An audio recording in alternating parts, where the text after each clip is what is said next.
नमस्कार, बहुत बहुत स्वागत आप सभी का आपके प्रोग्राम कहानी कुर्सी की में। मैं हूं सौरभ शर्मा, आपके साथ स्टूडियो में हर्षवर्धन त्रिपाठी जी, विजय त्रिवेदी जी, प्रोफेसर संगीत रागी जी, समीर चौगांवकर जी, चारों मेहमान आ चुके हैं। बहुत बहुत स्वागत आप सभी का। आज 26 मई है और आज से 12 साल पहले 26 मई 2014 को नरेंद्र दामोदर दास मोदी, मैं ईश्वर की शपथ लेता हूं, ये शपथ गूंजी थी यहीं दिल्ली के अंदर और प्रधानमंत्री नरेंद्र मोदी पहली बार प्रधानमंत्री बने थे। आज को 12 साल पूरे हो गए हैं, तो आज कहानी कुर्सी की में हम उसकी भी बात करेंगे। 12 साल में क्या खाया, क्या खोया, क्या पाया, सारी बातें होंगी। लेकिन शुरुआत में अभी कुछ ऐसी खबरों की बात कर लेते हैं जो बिल्कुल अभी ब्रेकिंग न्यूज़ वाली कैटेगरी में है, तो कुछ उन खबरों की हम चर्चा कर लेते हैं। और सबसे बड़ी खबर जो है वो कर्नाटक से आ रही है, कर्नाटक को लेकर के आ रही है। खबर तो दिल्ली में बन रही है। वैसे मुख्यमंत्री कुर्सी का मामला दिल्ली पहुंच गया है, न जाने कौन सीवीं बार। खड़गे साहब के घर पर इस वक्त एक मीटिंग चल रही है। इस बैठक में राहुल गांधी, कांग्रेस प्रेसिडेंट खड़गे जी, केसी वेणुगोपाल जी, रणदीप सुरजेवाला जी जो प्रभारी हैं कर्नाटक के, सिद्धरामैया जी जो मुख्यमंत्री हैं और डीके शिव कुमार उप मुख्यमंत्री, ये सब मौजूद हैं। दरअसल कर्नाटक के लिए कांग्रेस का एक फॉर्मूला तैयार था, कम से कम ऐसा बताया गया था कि 2.5 साल के मुख्यमंत्री सिद्धरामैया और डीके शिव कुमार दोनों होंगे। अब वो 2.5 साल बीत गए 5 महीने पहले, लेकिन शिव कुमार की बारी नहीं आई है। डीके साहब अपनी तरफ से जितना जोर लगा सकते थे, अपने विधायकों के जरिए जो कुछ कहलवा सकते थे सब कहलवा लिया, लेकिन कैसे भी सिद्धरामैया जी अभी भी मुख्यमंत्री के पद पर बरकरार हैं। और अब तो कांग्रेस पार्टी इस बात को छिपाती भी नहीं कि हमारे यहां झगड़ा है।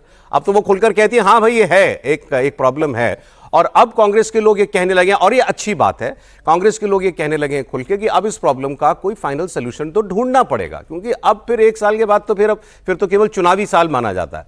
अब पिछले 6 महीने से डीके शिव कुमार एक गुड न्यूज़ का इंतजार कर रहे हैं और सिद्धरामैया ने हाईकमान को विधानसभा चुनाव को लेकर के मंत्रिमंडल में फेरबदल की ज़रूरत बताई है। वो यही बात करते हैं कि भाई थोड़ा बहुत आप कर लो इधर उधर फेरबदल, और कुछ करने की ज़रूरत नहीं है।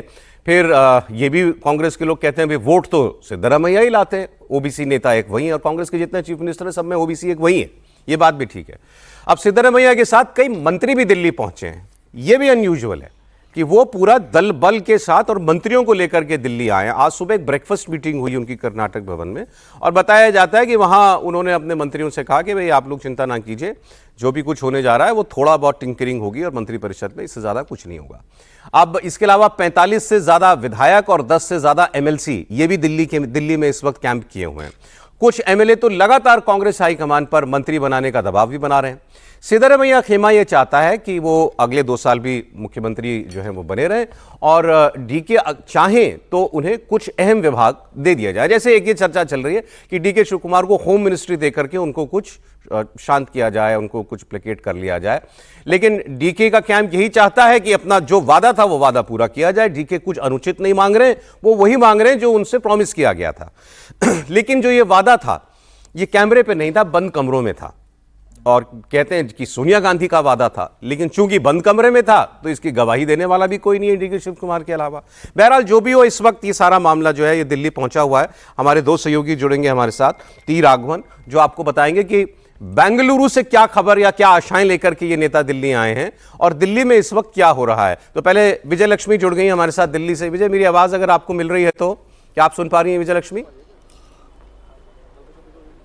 जी विजय लक्ष्मी, बता दें फिर अभी इस वक्त का क्या अपडेट है। देखिए, नेता बैठे हुए हैं 5वें फ्लोर पर, इंदिरा भवन में मीटिंग चल रही है और अभी हमें बताया गया कि पहले जो है वो मीटिंग हुई राहुल गांधी, केसी वेणुगोपाल, रणदीप सिंह सुरजेवाला और मल्लिकार्जुन खड़गे। पहले रायशुमारी जो है इन नेताओं की आपस में हुई और फिर उसके बाद जो है खड़गे इन तमाम नेताओं की मुलाकात जो है वो सिद्धरामैया और डीके शिव कुमार से होगी। हालांकि अभी मीटिंग जो है वो चल ही रही है, इसलिए बहुत ज़्यादा डिटेल्स अंदर से नहीं आई हैं। लेकिन ये ज़रूर है कि डीके शिव कुमार भी इस बार अड़े हुए हैं। वो चाहते हैं कि चेंज ऑफ गार्ड हो और वो बार बार हाईकमान को ये याद दिला रहे हैं कि उन्हें जो है वो एक प्रॉमिस किया गया था और अब 2.5 साल से ज़्यादा का वक्त, 3 साल हो जाएगा अगले 2 दिनों के भीतर, 3 साल का वक्त हो गया है और अब उन्हें मुख्यमंत्री जो है वो बना देना चाहिए। उनका कहना है उन्होंने बहुत मेहनत की बतौर प्रदेश अध्यक्ष, लेकिन सौरभ अगर देखें डायनामिक्स को तो बहुत सारे एमएलए जो हैं उनका सपोर्ट की अगर बात करें, जो कांग्रेस पार्टी में टेक्निकली माना जाता है वो सिद्धारमैया के साथ है। एक बड़ा धड़ा एमएलए का सिद्धारमैया के साथ है, डीके शिव कुमार के साथ उतना सपोर्ट नहीं है। उसके अलावा सिद्धारमैया जो है ओबीसी कम्युनिटी से आते हैं, ओबीसी की बहुत ज्यादा बात कांग्रेस पार्टी कर रही है, हिंदा पॉलिटिक्स की बात कांग्रेस पार्टी कर रही है। एक जो डिसएडवांटेजेस पोजीशन में जो चीज डालती है सिद्धारमैया को वो उनकी उम्र है, क्योंकि वो जब तक चुनाव आएगा 80 साल के पास सिद्धारमैया हो जाएंगे। इसके अलावा क्लीन इमेज है सिद्धारमैया की। कर्नाटक जैसा राज्य है जहां पर करप्शन के चार्जेस को मुद्दा बना करके कांग्रेस पार्टी सत्ता में आई थी, उस राज्य में जो है क्लीन इमेज सिद्धारमैया की है। तो ऐसे में ये सारी एडवांटेजेस चीजें हैं उनके लिए। लेकिन डीके शिव कुमार क्योंकि प्रदेश अध्यक्ष के तौर पर बहुत अच्छा काम उन्होंने किया। मुझे बस आप विजयलक्ष्मी ये और बता दें कि क्या कांग्रेस पार्टी इस बार, जैसे वो अंग्रेजी में कहते हैं ना, बाइट द बुलेट, क्या नेतृत्व परिवर्तन के बारे में कि करना पड़ सकता है इस बार उस विचार के साथ भी ये सारी बैठकें हो रही हैं कि नहीं? बिल्कुल सौरभ, देखिए कांग्रेस पार्टी फाइनल डिसीजन लेगी इस बार, हमें जो बताया जा रहा है शीर्ष नेतृत्व द्वारा। इसके बाद कांग्रेस में change of guard, change of leadership की क्वेश्चंस जो हैं वो नहीं उठेंगे, ऐसा कांग्रेस के तमाम नेता कह रहे हैं कि इस मीटिंग के बाद जो है एक final clarity till next election जो है कांग्रेस हाईकमान की तरफ से हो जाएगा। फैसला चाहे स्टेटस का हो या फैसला मुख्यमंत्री को बदलने का हो, इस बैठक में ये फैसला जरूर ले लिया जाएगा। मैं आपको राघवन आपके पास में आऊं उससे पहले दो बयान है, एक तो डीके शिव कुमार का, आज सुबह जब वो दिल्ली आए थे उस वक्त का, बड़ी कोशिश की पत्रकारों ने पूछने की क्या आप मुख्यमंत्री बनने वाले हैं, क्या आप मुख्यमंत्री बनने वाले हैं, बस मुस्कुराए और चल दिए। और एक और सीनियर लीडर हैं बीके हरिप्रसाद साहब जो है वो कुछ और कहानी बता रहे हैं। दोनों बयान सुनते हैं। Sir, today is big meeting. You are going to take part, sir. Why did you come here? This is my. So what could be the agenda, sir? Are you looking for a possible leadership change, sir? I'm going to Karnataka. We'll meet at. Are you looking for a possible leadership change? Sir, are you going to be the CM, sir? Sir, are you going to be the next CM, sir, of Karnataka? Sir, you are smiling, sir. Sir, are you going to be the next CM, sir? Sir, say yes, sir. 2 साल बाद सिद्धारमैया जी की leadership में ही चुनाव में जाएंगे या किसकी leadership में चुनाव में जाएं, ये फैसला आज हो जाएगा। अभी 5 साल के लिए सिद्धारमैया जी को चुनाया गया है, उसके बारे में चर्चा करना है तो सीएलपी और आला कमांड चर्चा करेगा। बाकी सब व्हाट्सएप यूनिवर्सिटी, सोशल मीडिया और तमाम मीडिया में टीआरपी बचाने के लिए कर रहा है। जो मीडिया में चल रहा है उसी से पूछने से उसको जवाब मिलेगा। मुख्यमंत्री यानी आप कह रहे हैं कि सिद्धारमैया साहब बने रहेंगे, 5 साल का कार्यकाल पूरा करेंगे। इस पार्टी का एक मामूली कार्यकर्ता हूँ, इतना बड़ा बयान मैं दे नहीं सकता हूँ। जो भी बयान देगा खड़गे साहब देंगे, राहुल जी देंगे, वेणुगोपाल जी देंगे। सर क्या कहा जा रहा है, चेंज ऑफ गार्ड के लिए आज बुलाया गया है, उस पर चर्चा होगी, डीके शिव कुमार बनेंगे। कहाँ क्या जा रहा है, कौन बोल रहा है उससे पूछ लीजिए ना। कांग्रेस का हाईकमांड ने कहीं नहीं बोला है, ना कोई कांग्रेस का नेता बोला है। जो भी बोला है, अगर कोई आदमी बोला है तो उसी के पास रहेगा जो इसके जवाब।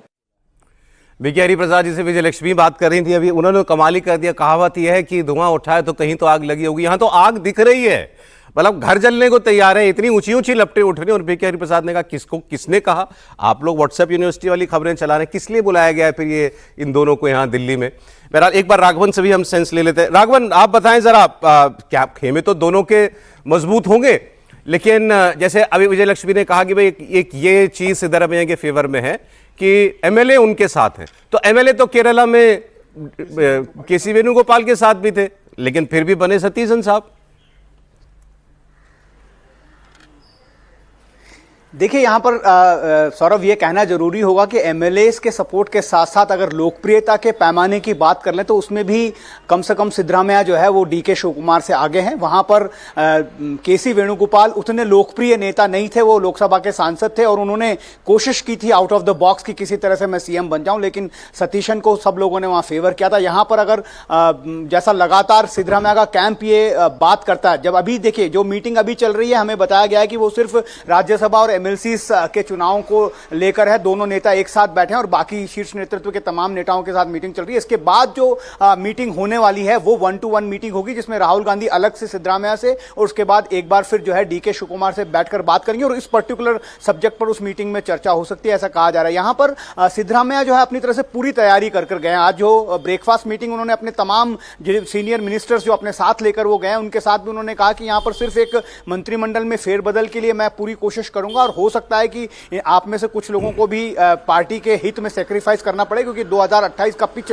हमें तैयार करना। और जैसा आपने बिल्कुल ठीक कहा, एक गेस्चर जो है वो ऐसा भी हो सकता है कि डीके शिव कुमार को ये कहा जाए कि आपको जो मंत्री पोर्टफोलियो चाहिए आप वो ले लीजिए और हमारे साथ कंटिन्यू कीजिए। ये सिद्धरामैया बहुत इसमें क्लियर नजर आ रहे हैं, बहुत कॉन्फिडेंस भी नजर आ रहा है। लेकिन दूसरी तरफ डीके शिव कुमार के पास सिर्फ एक ही बात है, वो ये कह रहे हैं कि जो वादा आपने किया वो निभाइए। मैं लगातार पेशेंसली वेट कर रहा हूं, मैं पार्टी के लिए बहुत ज्यादा सेक्रीफाइस कर चुका हूं, मैंने तमाम जो है ट्रबल शूट किया है पार्टी के लिए और अब पार्टी की तरफ से मुझे वो इनाम मिलना चाहिए और उसी को लेकर मैं वापस दोबारा आपके पास आया हूं। उसके अलावा उनके पास कहने के लिए भी और कुछ ज्यादा बचा नहीं है। सौरभ, कुल मिलाकर यहां पर जो मीटिंग है, आज की मीटिंग, दोनों कैंप भले अपने अपने वादे कर रहे हो, लेकिन दोनों कैंप में एक सिमिलैरिटी, एक कॉमनलिटी दिख रही है। वो ये बात है कि दोनों ही कैंप ये कह रहे हैं कि आज की जो बैठक होगी वो इसमें मुक्त चर्चा जो है राहुल गांधी करने जा रहे हैं दोनों नेताओं के साथ और इस प्रॉब्लम को जो है आज सॉल्व कर लिया जाएगा या फिर आने वाले कुछ दिनों में ये प्रॉब्लम पूरी तरह से सॉल्व हो जाएगी, ऐसा दोनों ही कैंप कह रहे हैं। ठीक, राघवन और विजय लक्ष्मी, बहुत शुक्रिया आप दोनों का। बाकी जो रह गया वो समीर जी बता दें। समीर जी, क्या खबर है? डीके शिव कुमार और सिद्धरामैया तो अपने अपनी राजनीति के लिए आए। सिद्धरामैया चाहते हैं कि मैं मुख्यमंत्री बनकर आया हूँ, वापस मुख्यमंत्री बनकर जाऊँ। डीके शिव कुमार सोच रहे हैं कि मैं यहाँ पर आया हूँ तो मुख्यमंत्री की डेट कंफर्म करके यहाँ से निकलूँ। बेसिकली ये नोट बनाम वोट की लड़ाई है। डीके शिव कुमार कहते हैं कि भाई पार्टी के लिए मैं नोट लेकर आता हूँ और सिद्धरामैया कहते हैं कि भाई पार्टी के लिए तो वोट मैंने ही दिलवाया था, मेरे कारण वोट मिला था। अब जब 5 राज्यों के चुनाव थे तो उस समय डीके शिव कुमार से कहा गया था कि कर्नाटका से पैसा भेजा जाए आपको, तो कर्नाटका से उसने जब पैसा भेजा तो डीके शिव कुमार से कहा गया था कि वैसे 5 राज्यों को चुनाव हो जाने दीजिए, सरकार एक बार निपट जाए, केरल में हम सरकार बना लें, उसके बाद कर्नाटका का हम फैसला कर लेंगे। तो मुझे लग रहा है कि उसके लिए भी वहाँ पर आए होंगे। जहाँ तक विभागों की बात है तो जब सरकार बनी थी उसी समय डीके शिव कुमार से कहा था आपको जो बड़े विभाग चाहिए आप ले लीजिए। गृह मंत्रालय के लिए उन्होंने खुद नहीं मना कर दिया था।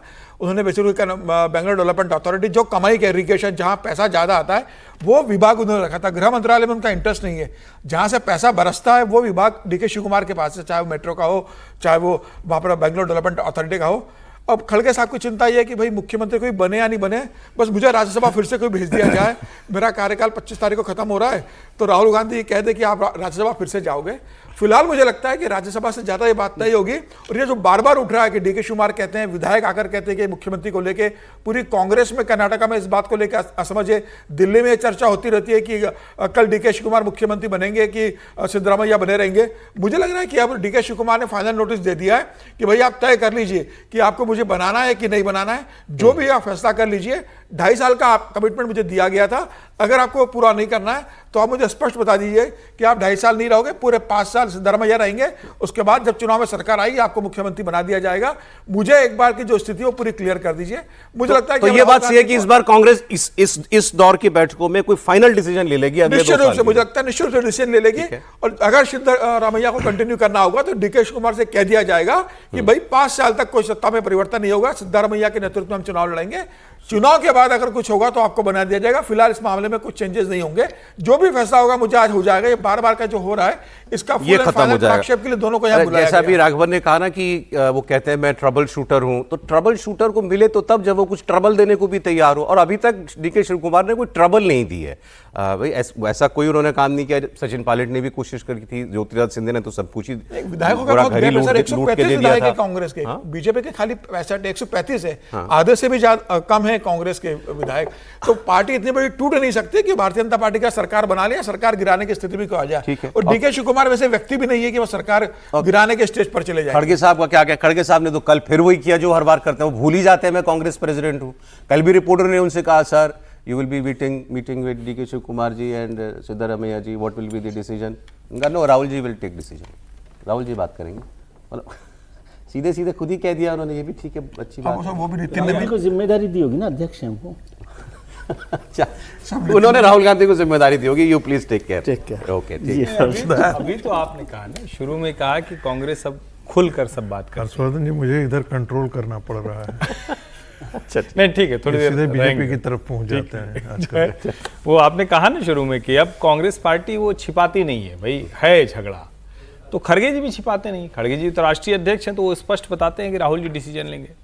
लेकिन खड़गे जी ये कहकर राहुल जी की नेतृत्व और निर्णय क्षमता पर गंभीर प्रश्न चिन्ह खड़ा कर रहे हैं, क्योंकि अगर हर कोई जानता है कि सारे निर्णय राहुल जी को ही लेना है और उसके बावजूद इतना समय लग जाता है मुख्यमंत्रियों का चयन होने में, उसके बाद मुख्यमंत्री है तो बदलेगा कि नहीं बदलेगा। देखिए एक बात तय है कि डीके शिव कुमार के पास कोई ऐसा कार्ड नहीं है जिसको चले और सिद्धा को मान दे। क्यों?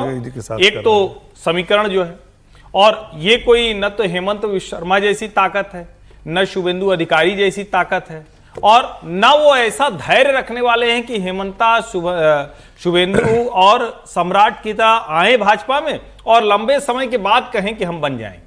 मतलब ये तीनों सिनेरियो समझिए तो उससे समझ में आएगा। तो खुद उन्होंने अपने लिए दीवार बंद कर रखी है। नेतृत्व को भी बहुत अच्छे से पता है कि डीके शिव कुमार कहीं जाने वाले नहीं है। इनके ऊपर ढेर सारे आरोप हैं, ढेर सारे मामलों में इनके खिलाफ जांच चलती रहती है और इनको यही सब कुछ मिलता है, इसलिए इनका बहुत बड़ा, चूंकि सबसे अमीर विधायक हैं वो, सबसे अमीर विधायक है डीके शिव कुमार, तो वो जो उनका साम्राज्य है, या भारत के, मुझे लगता है वो भारत के सबसे अमीर विधायकों में से होंगे। अच्छा, मतलब हो सकता है नंबर में कुछ ऊपर नीचे हो, आंध्र प्रदेश के लेकिन वो मंत्री जो अभी, अच्छा, तो लगभग उसी श्रेणी में वो भी हैं, तो थोड़ा बहुत फर्क होगा। तो मूल बात यह है कि उसको राहुल गांधी, प्रियंका गांधी, सोनिया गांधी इसको अच्छे से समझ गए। तो मुझे नहीं लगता है कि वो अभी कुर्सी के नजदीक तक भी पहुंच रहे हैं। कुर्सी की कहानी बन रही है तो बहुत आगे की बात है, वो कुर्सी के नजदीक तक भी नहीं पहुंच रहे हैं। और अब राजनीतिक विश्लेषकों के लिए बहुत अच्छा होगा कि जब 2028 में ही तो चुनाव होना है, जब 2028 में कांग्रेस चुनाव हारेगी तो एक अच्छा विश्लेषण करने के लिए रहेगा, क्योंकि सारे समय लड़ते रहे, आपस में अंतर कलह रही, राहुल गांधी नेतृत्व तो नहीं ले पाए, इसलिए चुनाव हारे। ये बात वही है ना कि आप कोई नुकसान कर पाने की या नुकसान कर पाने की आशंका भी पैदा अगर आप नहीं कर रहे हैं तो फिर सामने वाला क्या करेगा? वादा है, वादे का क्या, नहीं तो जाके सचिन पायलट से और टीएस सिंहदेव से हालांकि वादों का क्या होता है। देखें तो एलिवेशन के लिए ये बेस्ट टाइम है, क्योंकि डीके सिद्धा के बाद वाली जनरेशन के, और यही तो गलती करती है ना कि आप नेक्स्ट जनरेशन का, जैसे ठीक है आपने वहां पर नहीं किया टीएस सिंहदेव, अब चुनाव हारने के बाद ये नहीं कहा जाएगा कि वही सब कुछ नुकसान कर गया, भाजपा ने बहुत मेहनत की, लेकिन वहां चलिए ठीक है, वहां टीएस सिंहदेव की उम्र भी थी, वो सब कुछ था, लेकिन और जगहों पर तो आपने साफ साफ दिखाया। कमलनाथ पे आप ज्योतिरादित्य सिंधिया की नाराजगी मोल लेते हैं, अशोक गहलोत पे आप सचिन पायलट की नाराजगी मोल ले लेते हैं, यहां आप डीके की नाराजगी मोल ले रहे हैं। अच्छा, इसमें एक दूसरा पहलू है, ये जब भी ये सीजनल, जैसे मैंने कहा था कल भी, सीजनल फ्लू की तरह ये आती है प्रॉब्लम कांग्रेस पार्टी में, तो अब इसमें ये झगड़ा निपटाने में इंटरेस्ट नहीं है कांग्रेस लीडरशिप का या गांधी फैमिली का। कुछ लोग तो ये भी कहते हैं कि हाँ वाकई नहीं है, वो चाहते हैं कि राइवल कैंप्स बने रहें ताकि दोनों को उनकी अथॉरिटी जो है उसकी जरूरत पड़ती रहे, उनके उनके उनके आशीर्वाद की जरूरत पड़ती रहे। या फिर दूसरी ये बात है कि आप ऐसा कोई झगड़ा निपटाने में सक्षम ही नहीं है, आपके पास वो मॉरल अथॉरिटी नहीं है कि आप ऐसा कोई फैसला करवा सकें। सर, दोनों में से कौन सी स्थिति है? देखिए, एक तो मैंने बताया कि मुझे ऐसा ही लगता है कि कांग्रेस के राष्ट्रीय अध्यक्ष खड़गे साहब, तो उन्होंने ये जिम्मेदारी राहुल जी को दी है कि आप इस मसले को सुलझाएं। सही, राहुल जी नेता हैं तो वो सब लोग उनको सुन रहे होंगे बात के क्या है। ये मसला अब ऐसी जगह पर पहुंच गया है जहां पर अब सुलझाना ही पड़ेगा, ऐसा लगता है ना। सुलझाने का मतलब ये नहीं है कि शिव कुमार ही बने, वो कह दें कि भाई नहीं बनेंगे, सिद्धारमैया ही रहेंगे, ये बात खत्म करनी पड़ेगी। मतलब कि अब ये नहीं है कि इसको चलाते रहे। और आपने जो दोनों बातें कही वो दोनों बातें ठीक है। एक तो कांग्रेस लीडरशिप की ये हमेशा आदत रही है कि वो कैंप्स बना कर रखे ताकि एक बैलेंस भी बना रहता है और अथॉरिटी भी बनी रहती है। और दूसरा ये भी है कि इतनी अथॉरिटी हो कि भजन लाल को बना दिया तो बना दिया, ये भी तो ये अथॉरिटी का हिस्सा है ना। तो वो हिस्सा, वो अथॉरिटी उनके पास नहीं है। लेकिन अब संकट ऐसा हो गया है कि उनको कुछ ना कुछ रास्ता तय करना होगा। कांग्रेस के भविष्य का तो कांग्रेस तय करेगी, हम लोग क्या करेंगे। बाकी शिव कुमार के लिए जैसे समीर जी ने कहा कि नोट और वोट की लड़ाई हो, बिल्कुल ठीक है, लेकिन दोनों ही चाहिए होते हैं। ठीक बात है, दोनों ही चाहिए होते हैं। कब किसकी ज़रूरत ज़्यादा पड़ती है ये पार्टी लीडरशिप को देखना है कि किसको क्या करना है। लेकिन अब थोड़ा सा मेरे हिसाब से करीब पहुंच रहे हैं डीके शिव कुमार, लेकिन वो हर बार दिल्ली पहुंचते हैं तो ऐसा ही लगता है कि वो होगा, फिर वापस वो चले जाते हैं। तो आपने बात की ना, वो एक इम्पॉर्टेंट बात है कि उनसे अभी ये डर नहीं है कि वो न तो पार्टी तोड़ रहे हैं न सरकार तोड़ रहे हैं। तो जब ये डर नहीं होता है तो थोड़ा सा स्पेस मिल जाता है। कभी ये हो कि भाई नहीं ये छोड़ के ही चले जाएंगे, ऐसी स्थिति मुझे शिव कुमार के साथ, डीकेएस के साथ ऐसा नहीं लगता कि वो कांग्रेस छोड़कर अभी जा रहे हैं। और सिद्धारमैया साहब तो कहीं जाने वाले वैसे भी नहीं है, अभी वो वहीं रहना, उनको लग रहा है कि मैं यहीं रहूंगा। उन्होंने वैसे भी बता दिया कि मेरा लास्ट चुनाव है, इसके बाद मैं संन्यास ले रहा हूँ। सर ये भी कौन सी बड़ी बात है? लास्ट चुनाव से क्या मतलब होता है इस बात का? मतलब ऐसा नहीं कि भविष्य उनके पास बहुत। तो लास्ट चुनाव कमलनाथ जी का था, लास्ट चुनाव अगर वो ये कह देना कि नहीं, अगर वो ये कह देना कि नहीं अच्छा 2.5 साल के बाद फिर बनूंगा मैं ही, तो फिर तो तुरंत हटा देना चाहिए। अच्छा तुम 80 साल के बाद भी बनना। फिर जब आप कहोगे कि मेरे ही नेतृत्व में चुनाव लड़ा गया, अगला चुनाव उनके नेतृत्व में लड़ा जाए, तो फिर कैसे होगा? लास्ट चुनाव तो खड़गे साहब का भी था पिछली बार, अब फिर राज्यसभा जा रहे हैं। अच्छा, ये आपने कहीं सुना है कि किसी ऐसा कोई झगड़ा चल रहा हो सत्ता का, कोई कुर्सी की लड़ाई चल रही हो और जो पार्टी का अध्यक्ष है वही वाइल्ड कार्ड कैंडिडेट हो? ऐसा कहां होता है कि पार्टी का अध्यक्ष भी कैंडिडेट है? ये जो 3 सिनारियो बताए जा रहे हैं प्रोफेसर साहब कर्नाटक में, उसमें एक या डीके कंटिन्यू सिद्धरामैया कंटिन्यू करें या डीके बने, एक तीसरा है कि खड़गे साहब बन जाएं कॉम्प्रोमाइज कैंडिडेट। यदि ऐसा होगा तो इससे सुखद और कुछ हो नहीं सकता है खड़गे जी के लिए। उनकी तो आत्मा की भी तो सोचिए। नहीं मैं तो ये सोच रहा हूँ, मैं खड़गे जी के लिए सोच रहा हूँ। जैसे मुझे जब आप लोग बात कर रहे थे तो मैं सौरभ को कह रहा था कि जैसे शादी ब्याह में किसी बूढ़े जो है जिसे चला नहीं जाता है, उसको कोई कहता है कि चलो मड़वा में जरा लेकर के चलते हैं, दिखाते हैं बर कैसा आया है, तो उसको पकड़ करके जैसे नहीं कई बार धक्का दे करके भी लेकर के आ जाते हैं यदि बहुत ज़्यादा भीड़ हो तो। राहुल गांधी वैसे ही लगभग इंडी गठबंधन के मीटिंग में खड़गे जी को बेचारे को पुश करते हुए लेकर के आ रहे हैं।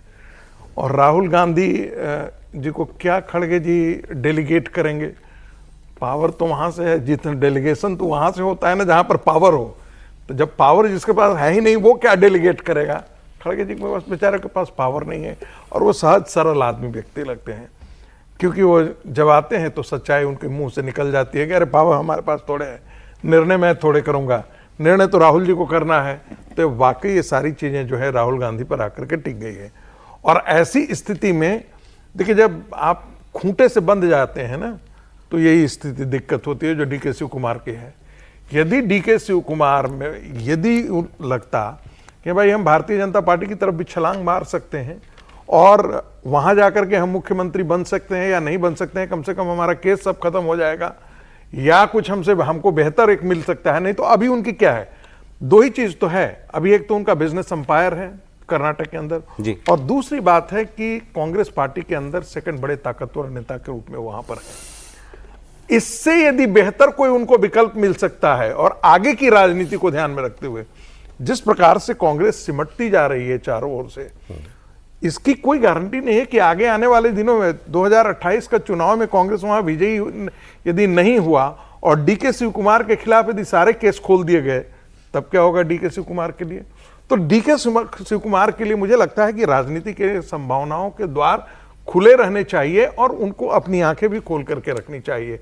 ऐसा भी ना हो कि जैसे हस्तिनापुर के प्रति इतनी प्रतिज्ञाबद्ध हो जाए कि आपको सरसैया पर लेटना पड़े, तो वो स्थिति ना डीके शिव कुमार कर, मैं राजनीतिक सरसैया बोल रहा हूं, वो स्थिति ना बने डीके शिव कुमार की। ये तो अब कर्नाटक में खबर आएगी तो फिर हम आपको बताएंगे।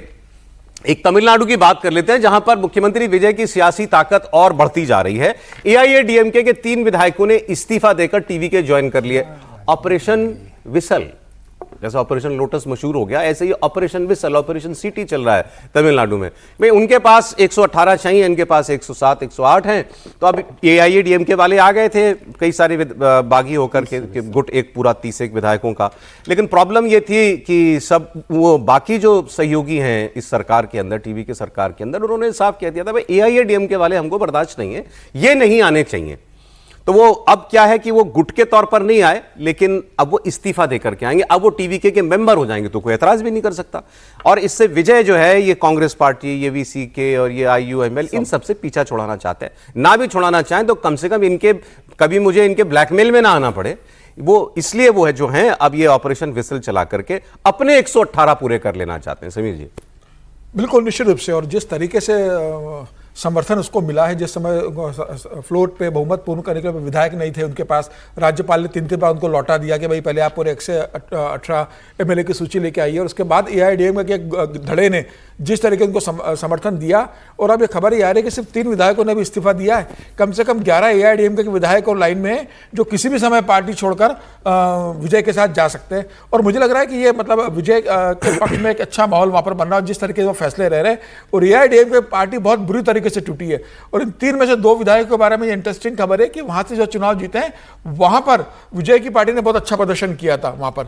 तो अब वो आ गए, अब क्या उनको वापस टिकट देकर चुनाव लड़वाया जाएगा, या जो विजय के पार्टी के कैंडिडेट वहां पर 2nd नंबर पर रहे थे क्या उनको चुनाव लड़वाया जाएगा, उनको किसी और बोर्ड का आयोग का चेयरमैन बना दिया जाएगा, ये देखने वाली बात होगी। लेकिन मुझे लगता है कि विजय ने एक बहुत बेहतर संदेश दिया है अपने सहयोगी दलों को भी और AIADMK को भी कि भाई जो आना मेरे साथ आना चाहते हैं आप आ जाइए। और अभी 3 विधायक आए, खबर ये आ रही है कि 11 से ज्यादा और विधायक जो है AIADMK वो टूटने वाले हैं, और आने वाले दिनों में वो अपनी मेजोरिटी पूरी करने निश्चित रूप से अपने आप को स्ट्रॉन्ग करते जा रहे हैं, पूरा कर लेना चाहते हैं ताकि किसी के भरोसे ना रहे। और आपने जो सही शब्द इस्तेमाल किया कि ब्लैकमेल कोई ना कर सके, उनकी सरकार चलती रहे, भले ही साथ में रहें, क्योंकि जब आप ताकतवर होंगे तब वो साथ हैं, वो रोज ब्लैकमेल नहीं करेंगे कम से कम कि भाई क्या हो रहा है क्या नहीं हो रहा।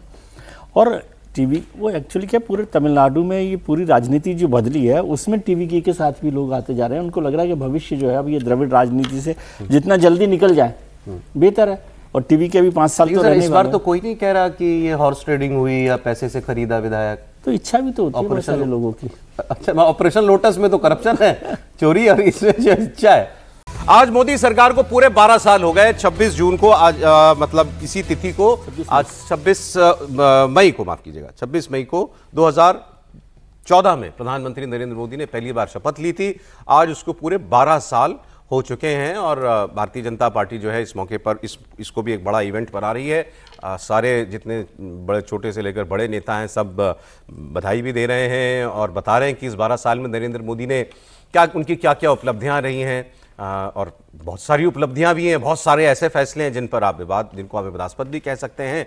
लेकिन चाहे नेशनल सिक्योरिटी की बात हो, चाहे फाइनेंशियल इंक्लूजन की बात हो, एक हमारी आबादी के बहुत बड़े तबके की बैंकिंग, वो बैंक अकाउंट खोलना हो, या उनके जनधन अकाउंट खोले गए थे, या और तमाम तरीके की जो भी जन योजनाएं जो शुरू की गई, उन सब के अलावा नेशनल सिक्योरिटी पर 370 हटना, पाकिस्तान के ऊपर 3 बार प्रहार होना, सर्जिकल स्ट्राइक, एयर स्ट्राइक, और उसके बाद ऑपरेशन सिंदूर, राम मंदिर का बन जाना, बहुत सारी ऐसी बातें हैं जिनका जिक्र जो है वो किया जा सकता है। तो अब ये चूंकि बिल्कुल ऑब्जेक्टिव नहीं सब्जेक्टिव वो है, विषय है, तो मेहमान अपनी नया पार्लियामेंट बना। मैंने कहा सर ऐसे तो 12 साल में बहुत काम हुए, बहुत सूची लंबी। वो राष्ट्रीय समर स्मारक बना है, नई पार्लियामेंट बनी है, पूरा वन नेशन वन इलेक्शन की ओर बढ़ना, बहुत वन नेशन वन इलेक्शन की ओर देश अभी बढ़ रहा है। विमेंस रिजर्वेशन बिल जो अब इस बार वो पास नहीं हुआ है, लेकिन वो लागू तो हो ही जाएगा। GST, UPI. अब आप लोग अब सोच लें और ये बताएं कि मुझे फिर अब 12 साल जो है ये नरेंद्र मोदी के, सबसे ज्यादा आपको किस बात के लिए विशेष लगते हैं? त्रिपाठी जी से शुरू करते हैं।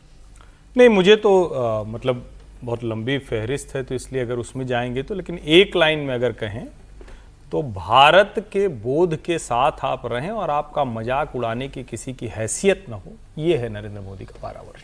एक लाइन की बात अगर कहें, जो एलीट क्लास, जो इंग्लिश क्लास, जो अपने आप को इस देश की सत्ता का एक तरह से कहें कि स्वाभाविक पर्यायवाची टाइप मानता था, उसका घमंड टूट गया, उसका अहंकार टूट गया। यह है नरेंद्र मोदी। भारत की क्षमता क्या है, वो सिर्फ दूसरों के पीछे चलने की नहीं है, लीडरशिप पोजीशन पर है। यह है नरेंद्र मोदी के 12 साल। भारत कैसे आगे बढ़ेगा उसमें हमारे देश की भूमिका हम तय करेंगे या कोई और तय करेगा, यह है नरेंद्र मोदी के 12 साल। आप जब शिखा, टीका, हिंदू संस्कृति, सभ्यता, उस सब के साथ चलते हैं तो कोई आप पर प्रश्न चिन्ह लगाए, वो है 12 साल। देश की जो इंफ्रास्ट्रक्चर की चीजें हैं वो दुनिया के किसी भी हिस्से के साथ मुकाबले में खड़ी हो सके, वो है 12 साल। बहुत लंबी फेहरिस्त है, लेकिन मैं फिलहाल इसको ऐसे ही देखता हूं। विजय जी, नरेंद्र मोदी जी को जितना मैं जानता हूं और प्रधानमंत्री के तौर पे देखें, ये कंस्ट्रक्शन, पार्लियामेंट की बिल्डिंग बनना, ये सब तो करते ही रहते, कोई भी सरकार होगी कुछ ना कुछ करेगा ही, इसमें कोई इतना बड़ी बात नहीं है। नरेंद्र मोदी को देखना चाहिए एक अनकन्वेंशनल लीडर के तौर पर और एक चैलेंजिंग इंडिया को आगे बढ़ाने वाले लीडर के तौर पे। वो चैलेंज को स्वीकार करने के लिए हमेशा तैयार है। अनकन्वेंशनल है। अनकन्वेंशनल को सोचिए, कि कोई प्रधानमंत्री होता है, प्रधानमंत्री हमारे यहाँ देश में सबसे बड़ा पद माना जाता है, तो उसके फैसले, बड़े बड़े फैसलों को हम याद करते हैं। जवाहरलाल नेहरू से लेकर आज तक याद करें तो IIT और वो सबको लेकर इंदिरा गांधी के फैसलों को, परमाणु परीक्षण को, अटल बिहारी वाजपेयी के परमाणु परीक्षण को, लाहौर समझौते को। लेकिन नरेंद्र मोदी के फैसले ऐसे नहीं हैं, वो अनकन्वेंशनल हैं और वो आपको डराते भी हैं यदि सक्सेसफुल ना हो। उसमें समझिए सबसे पहला फैसला मैं सोचता हूँ शौचालय का फैसला, बिल्कुल वो अनकन्वेंशनल फैसला है और रिस्की फैसला है। और किसी रिस्की क्यों? रिस्की इसलिए क्योंकि एक तो इतने बड़े देश में इतनी बड़ी योजना को लागू करने की सक्सेस रेट बहुत कम हो सकती है और वो आपको फेल करने की तरफ ले जाता है। ठीक है, पहली बात। दूसरी बात, ये वो जो लोग हैं वो सरकारें नहीं बनाते, एक नैरेटिव के तौर पर। ऐसी योजना को, उज्ज्वला योजना को मैं देखता हूँ, ऐसी योजना स्वच्छ भारत की योजना को देखता हूँ, ऐसी योजना जनधन की योजना को देखता हूँ। ये सारे अनकन्वेंशनल फैसले हैं जो एक पॉलिटिकल लीडर करता है जिसमें रिस्क लेने की हिम्मत हो, समझे। उसमें दूसरे तरफ रिस्क लेने वाले फैसलों में सबसे बड़े फैसले के तौर पर देखता हूँ मैं नोटबंदी को। हालांकि मैं उसे सफल नहीं मानता, लेकिन एक फैसला प्रधानमंत्री के तौर पर बड़ा फैसला है जिस पर उन्होंने तय किया। जो भी फायदा हुआ नुकसान हुआ वो तो अलग तरक्की की बात है, तो इसलिए मैं उनको देखता हूँ। दूसरा चैलेंजिंग इसलिए भी, जो हर्ष जी ने कहा उस बात को मैं सहमत हूँ कि जब नरेंद्र मोदी यहाँ आ रहे थे तो देश में नहीं, भारतीय जनता पार्टी में भी एक D4 ग्रुप था। वो सोचता था गुजरात का आदमी क्या करेगा यहाँ आके, अच्छा दिल्ली में आके। फिर एक लुटियंस जोन का पूरा माहौल था, एक एलीट था अंग्रेजी वाला, वो पॉलिटिशियंस में भी था, वो जर्नलिस्ट में भी था, वो नैरेटिव्स बनाने वाले भी थे, वो ऑफिसर्स भी थे। यदि आप ब्यूरोक्रेट्स को देखें तो वो एक नॉन इंग्लिश स्पीकिंग लीडर को कैसी निगाह से देखते हैं, या वहीं जाकर समझ सकते हैं। ईमानदारी की बात क्यों, या खान मार्केट में आप बैठते हो तो आपको समझ में आ सकता है कि कितने तुच्छ लोग हैं जो हिंदुस्तान पर राज करने की सोचते हैं। उन सारे बॉर्डर्स को उन्होंने तोड़ा है। तीसरा, एक और छोटी सी लाइन कह देता हूं कि पूरे देश के पॉलिटिकल पैराडाइम को बदल दिया नरेंद्र मोदी ने। जो माइनॉरिटी अपीजमेंट का एक पूरा देश में पैराडाइम था कि मुसलमानों का वोट लेकर आप 20% 25% वोट के साथ देश में सरकारें 30% की बना सकते हैं, उस पैराडाइम को उलट दिया है मोटे तौर पर ये करना। अब हालांकि अभी हमारे मित्र सब लोग हैं वो ये कहते हैं कि भाई अभी भी तो 60% लोग हिंदुस्तान में नरेंद्र मोदी के खिलाफ वोट करते हैं, तो तुम ले लो उसमें से वोट। नहीं, वो 60% करते हैं, पहले 75% लोग करते थे जब सरकारें बनती थी, 70% लोग करते थे। तो ये मैं इन बाकी सब चीजें निर्माण होते हैं, योजनाएं बनती हैं, वो बात आपकी बिल्कुल ठीक है। और आपने जो कहा ना कि ये जो फैसले, ये रिस्की योजनाएं थी, इसको मैं एक सेंस में और रिस्की आपने बात की तो मैं सोचने लगा, रिस्क उसमें ऐसा नहीं है कि उन योजनाओं से नरेंद्र मोदी को वोट नहीं मिला। टॉयलेट बनाए तो वोट मिला, बैंक अकाउंट खोले लोगों के खाते में, सीधा डायरेक्ट ट्रांसफर का पैसा गया, घर बनाए, इन सबसे वोट मिला। लेकिन अगर ये नहीं बन पाते तो वही कह रहा हूं, उसमें रिस्क बहुत बड़ा। अगर ये योजनाएं इतने बड़े मुल्क में कामयाब ना होती, कामयाबी से ना होती, लागू होती, तो वोट नहीं मिलता, पैसा भी जाता, साख भी जाती और बहुत बड़ा वो कैनवास के बड़े प्रमाण के तौर पर। प्रोफेसर साहब, देखिए, मुझे लगता है कि आप सारी बातें कह दी गई हैं, दोहराना जरूरी नहीं समझता, लेकिन मैं मानता हूं कि जो 370 का हटाना मुझे नहीं लगता था, और राम जन्मभूमि पर भगवान राम के मंदिर का वहाँ बनना, मुझे नहीं लगता था कि हम अपने जीते जी ये दोनों चीज़ें देख पाएंगे। 370 का होना का मतलब भारत को जोड़ने में एक जो कमी रह गई थी सरदार पटेल की, उस समय सरदार पटेल जो काम नहीं पूरा कर पाए थे और पंडित नेहरू के हाथों में छोड़ने का पाप भारत भुगत रहा था, रोज भुगत रहा था, रोज अंदर से मर रहा था, उसको नरेंद्र मोदी ने साफ किया और पूरी दुनिया की ताकतें नजर गड़ाए हुए रखी, पूरी दुनिया की ताकतें चीखती रहीं, इसके बावजूद भी किया। जिस काम को करने का साहस, मैं फिर कह रहा हूं, मैं अटल बिहारी वाजपेयी जी को कोई ये करने की कोशिश नहीं कर रहा हूं, जिस काम को हाथ में लेने की किसी प्रधानमंत्री ने हिम्मत नहीं दिखाई, उस काम को प्रधानमंत्री नरेंद्र मोदी ने अपने हाथों लिया। और ये देखेंगे तो एक नहीं है, राम मंदिर पर कहेंगे कि कोई कांग्रेस की सरकारें होती तो क्या राम मंदिर हो जाता? बिल्कुल नहीं होता। भोजशाला की जो चीजें हो रही हैं क्या हो जाता? बिल्कुल नहीं होता, क्योंकि कांग्रेस के इकोसिस्टम को भारतीय जनता पार्टी की सरकार, जब कोalition की सरकार बनी थी, वो तोड़ नहीं पाई थी। लेकिन नरेंद्र मोदी ने कांग्रेस के उस इकोसिस्टम को बहुत हद तक तोड़ा है। मैं ये नहीं कहूंगा कि वो पूरा का खत्म हो गया है, चाहे वो यूनिवर्सिटी हो, चाहे वो पत्रकारिता हो। हम सब जानते हैं कि हमारा सर्टिफिकेट जो है वो कोई एक टेलीविजन चैनल दिया करता था, 2 टेलीविजन चैनल दिया करता था। हमारा सर्टिफिकेट जो है वो बुद्धिजीवी होने का और सेकुलर होने का प्रमाण पत्र जो होते हैं 1-2 अखबार दिया करते थे। इस सारे मिथक को नरेंद्र मोदी ने तोड़ डाला है। ये अभी ये 370 पर एक बात पूछना चाह रहा था, क्योंकि उन्होंने रिस्क वाली जो बात की, नरेंद्र मोदी ने भी एक बार एक इंटरव्यू में कहा था कि मेरी रिस्क टेकिंग एबिलिटी तो पूरी तरीके से अभी उपयोग में ली ही नहीं गई है। मैं इतना मतलब जोखिम ले सकता हूं किसी बड़े काम के लिए। जैसे 370 है, आपने फैसला कर लिया, आपकी विचारधारा से जुड़ा मामला था कि 370 हटाना है, लेकिन उसका क्रियान्वयन, जैसे उस वक्त किसी ने कहा था कि भाई भारत का झंडा उठाने वाला नहीं मिलेगा कोई, तो ये वो कॉन्फिडेंस कहां से आता है कि नहीं कर दो कुछ नहीं?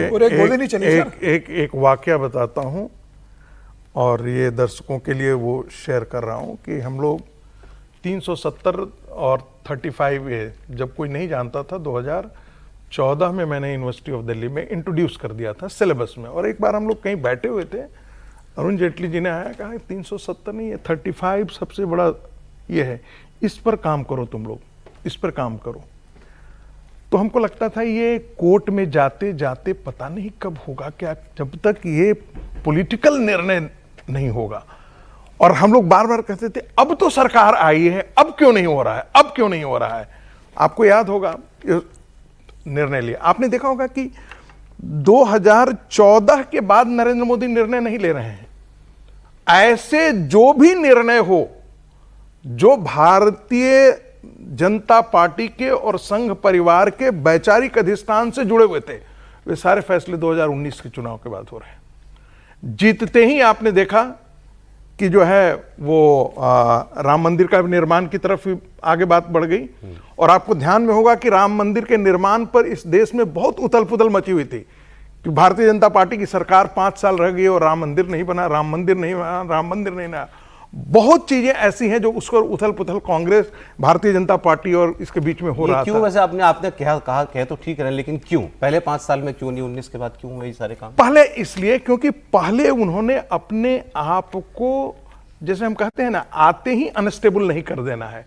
पहले उन्होंने आकर के जैसे संस्थाओं पर आप जाते हैं, कहते हैं ना, अपने आप को पहले मजबूत करते हैं, आधार। 5 साल तक उन्होंने अपने आप को मजबूत करा। जो विजय जी कह रहे थे ना, दिल्ली का लुटियन जो उनका, पार्टी के अंदर भी बहुत सारे ऐसे थे जिनका नाम जिक्र नहीं किया जा सकता है, क्योंकि वो भी सम्माननीय है और वो एक पूरे एक गिरोह के तौर पर वो काम कर करके, और वो नहीं चाहते थे कि नरेंद्र मोदी के पांव यहां पर इतना जम जाए कि वो इतने ताकतवर हो। लेकिन वो धीरे धीरे उन्होंने, ऐसा नहीं कि उनको मंत्रिमंडल से हटा दिया, लेकिन नरेंद्र मोदी का मतलब है फैसले मैं करूंगा। अरे ये भी फिर बड़ी मतलब उनकी तारीफ की बात है कि भाई आपने जैसा कहा पहले 5 साल में ऐसा कोई काम नहीं किया जिससे उथल पुथल ज्यादा मचे। बिल्कुल नहीं। लेकिन हम कोई आता तो ये सोचता, अरे मौका मिला है, फुल मेजोरिटी की सरकार आई है, पहली बार आई है, कर डालो इसमें जो करना है। इसका मतलब उनको ये भरोसा भी था कि आए हैं, अभी कहीं जा भी नहीं रहे। मैं आपको बता रहा हूं, अभी है लंबे समय तक। सौरभ जी, मैं आपको बता रहा हूं, 1 लाइन सिर्फ। राम जन्मभूमि के मुद्दे पर बात आई थी, उन्होंने कहा कि अगली बार हम बना लेंगे। तो इसका मतलब है उस आदमी का कॉन्फिडेंस था। एक दूसरा, चुनाव के समय, ये मैं बहुत पुष्ट जानकारी आपको दे रहा हूं, चुनाव के समय अपने ऑफिशियल्स को कहा था अगला बजट की तैयारी करो। ये कौन ऐसे कर सकता है? देखिए, मुझे लगता है कि प्रधानमंत्री मोदी की सबसे बड़ी जो उपलब्धि मैं मानता हूँ 12 साल में, वो ये रही है कि जनता के बीच में सरकार का भरोसा बहाल करना। जो 2004 से लेकर 2014 तक जो करप्शन का, भ्रष्टाचार का केंद्र सरकार के अंदर जिस तरीके से लूट तंत्र मचा हुआ था, वो जनता को लगने लगा था कि भाई सरकारें आती हैं तो लूटने के लिए आती है। वो जो भरोसा जनता के बीच प्रधानमंत्री मोदी ने 2014 के बाद आके दिया कि भाई ऐसी भी सरकार आती है कि जहां कोई करप्शन नहीं होगा, जनता के हित के काम होंगे। और आज अगर आप देखेंगे प्रधानमंत्री 2014 से लेकर अभी तक भ्रष्टाचार के आरोप किसी मंत्री के ऊपर यही नहीं लगे और किसी का इस्तीफा नहीं हुआ। करप्शन को लेकर जिस तरीके से जीरो टॉलरेंस की नीति प्रधानमंत्री मोदी ने अपनाई है केंद्र के अंदर, और मंत्रियों ने जिस तरीके से परफॉर्म किया प्रधानमंत्री की इसमें, और प्रधानमंत्री मोदी ने जिस तरीके से बताया कि भाई परफॉर्म करोगे तो आप टिके रहोगे, परफॉर्म नहीं करोगे तो आप कैबिनेट से बाहर आ जाओगे। और आप देखिए कि पहले जब 2014 से 2019 प्रधानमंत्री रहे तो 6 महीने बाद उन्होंने अपने कैबिनेट का एक्सपेंशन किया। मनोहर पर्रिकर को गोवा से मुख्यमंत्री थे, उनको दिल्ली रक्षा मंत्री लेकर आए, 3 बार उन्होंने उसका विस्तार किया। 2019 में भी उन्होंने एक बार विस्तार किया। तो लगातार वो मंत्रियों का टास्क देते रहे, जो परफॉर्म करते रहे वो टिके रहे, जो नॉन परफॉर्मर थे उन्हें लगा नहीं कर सकते, उन्हें मंत्रिमंडल से बाहर किया। तो प्रधानमंत्री मोदी का 2014 से लेकर जनता के पीछे भरोसा, और जनता को यह भरोसा होना कि भाई शिकायतें हैं लेकिन हमारे समस्याओं का समाधान भी नरेंद्र मोदी ही कर सकते हैं, कोई और नहीं कर सकता। ये जो भरोसा जनता के बीच में दिया है कि भाई कोई काम नहीं हुआ है तो करेगा कौन, तो जनता कहेगी यार करेंगे तो मोदी जी ही करेंगे और कोई नहीं कर सकता, समय तो मोदी जी को ही देना पड़ेगा। तो मुझे लगता है कि ये जो भरोसा जनता के बीच मोदी जी ने अर्जित किया है वही कारण रहा कि 2014 में तो ठीक है, 2004 से लेकर 2014 में जो करप्शन देखा तो जनता ने 2014 में आपको मैंडेट दिया, लेकिन 2019 से भी अगर आपको 303 सीटें जनता देती है तो वो आपका 5 साल कार्यकाल देने के बाद दिया। प्रधानमंत्री मोदी आज बाद उसके बाद भी आज लोकप्रियता के शिखर पर बैठे हुए और जिस तरीके से लगातार काम कर रहे हैं, एक दिन की आप छुट्टी नहीं लेते हो, 24 घंटे 7 दिन आप काम करते हो, 18 घंटे आप काम कर रहे हो तमाम तरीके से। तो यह प्रधानमंत्री के काम करने का तरीका और जनता में जो भरोसा है, ये सबसे बड़ी उपलब्धि मुझे लगता है प्रधानमंत्री मोदी की है। अरे एक उपलब्धि और है जो अभी हासिल की है, अब ये हालांकि ये पॉलिटिकल उपलब्धि है उनकी, बंगाल का चुनाव जीतना पार्टी के तौर पर ये एक बहुत बड़ा उड़ीसा भी बनी, उड़ीसा भी।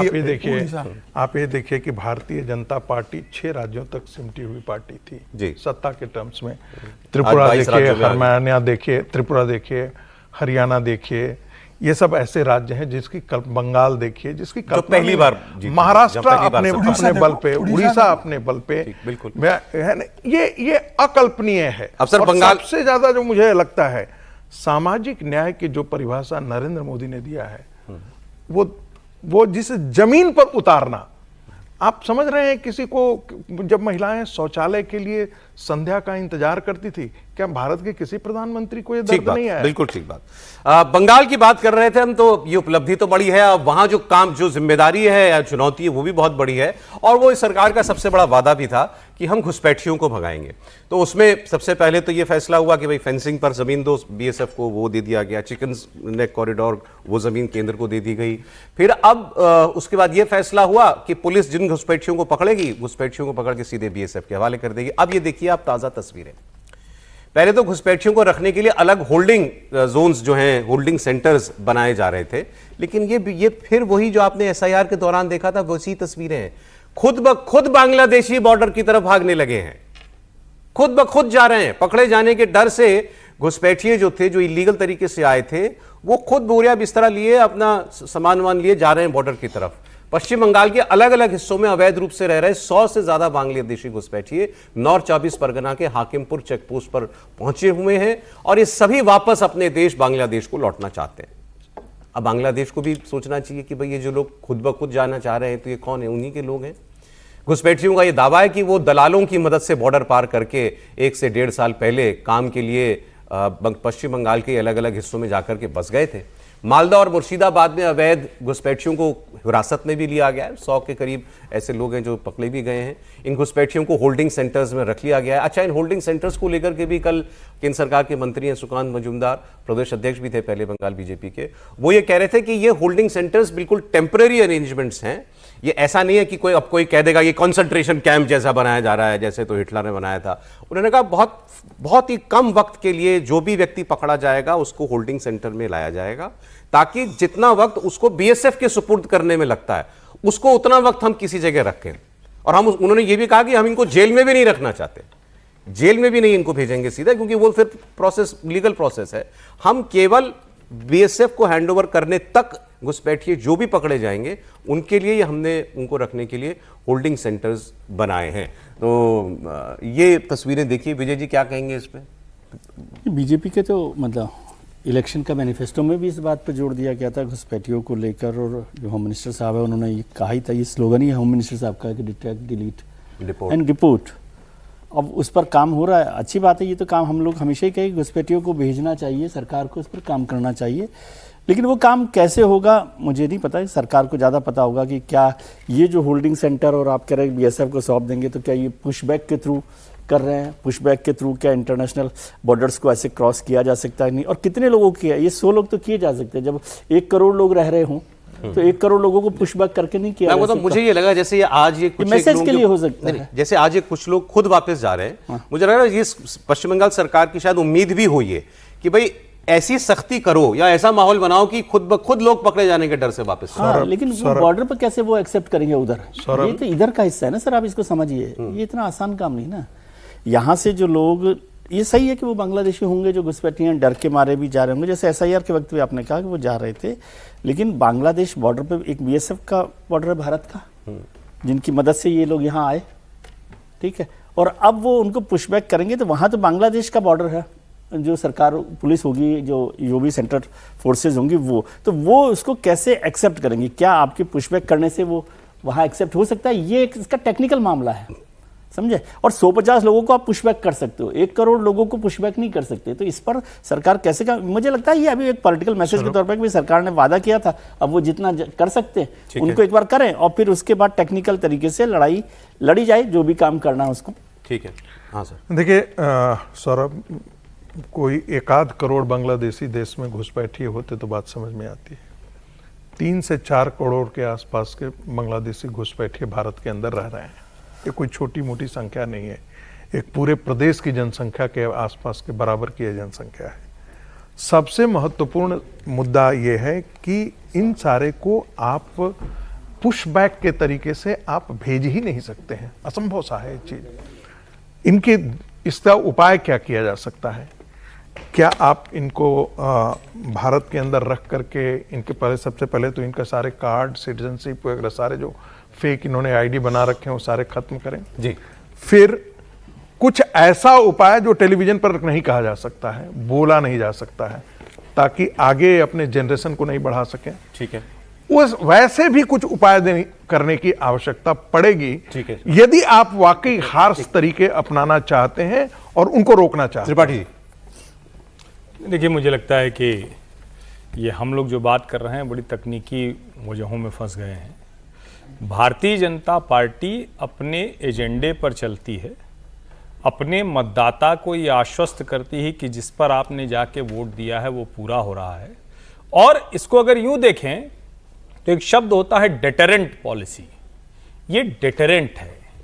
जब आपने कहा ना कि SIR के समय लोग भाग के बांग्लादेश बॉर्डर पर चले गए, अभी लोग भाग के बांग्लादेश बॉर्डर पर जा रहे हैं, इसका मतलब क्या हुआ? इसका मतलब ये हुआ कि उन लोगों के भीतर डर ये आ रहा है कि अगर हम यहां रहेंगे तो हमारा जीवन आसान नहीं होने वाला है। ये जो सरकार है ये हमको पलक पावड़े बिछाकर बढ़िया से मेहमान नवाजी नहीं करने जा रही।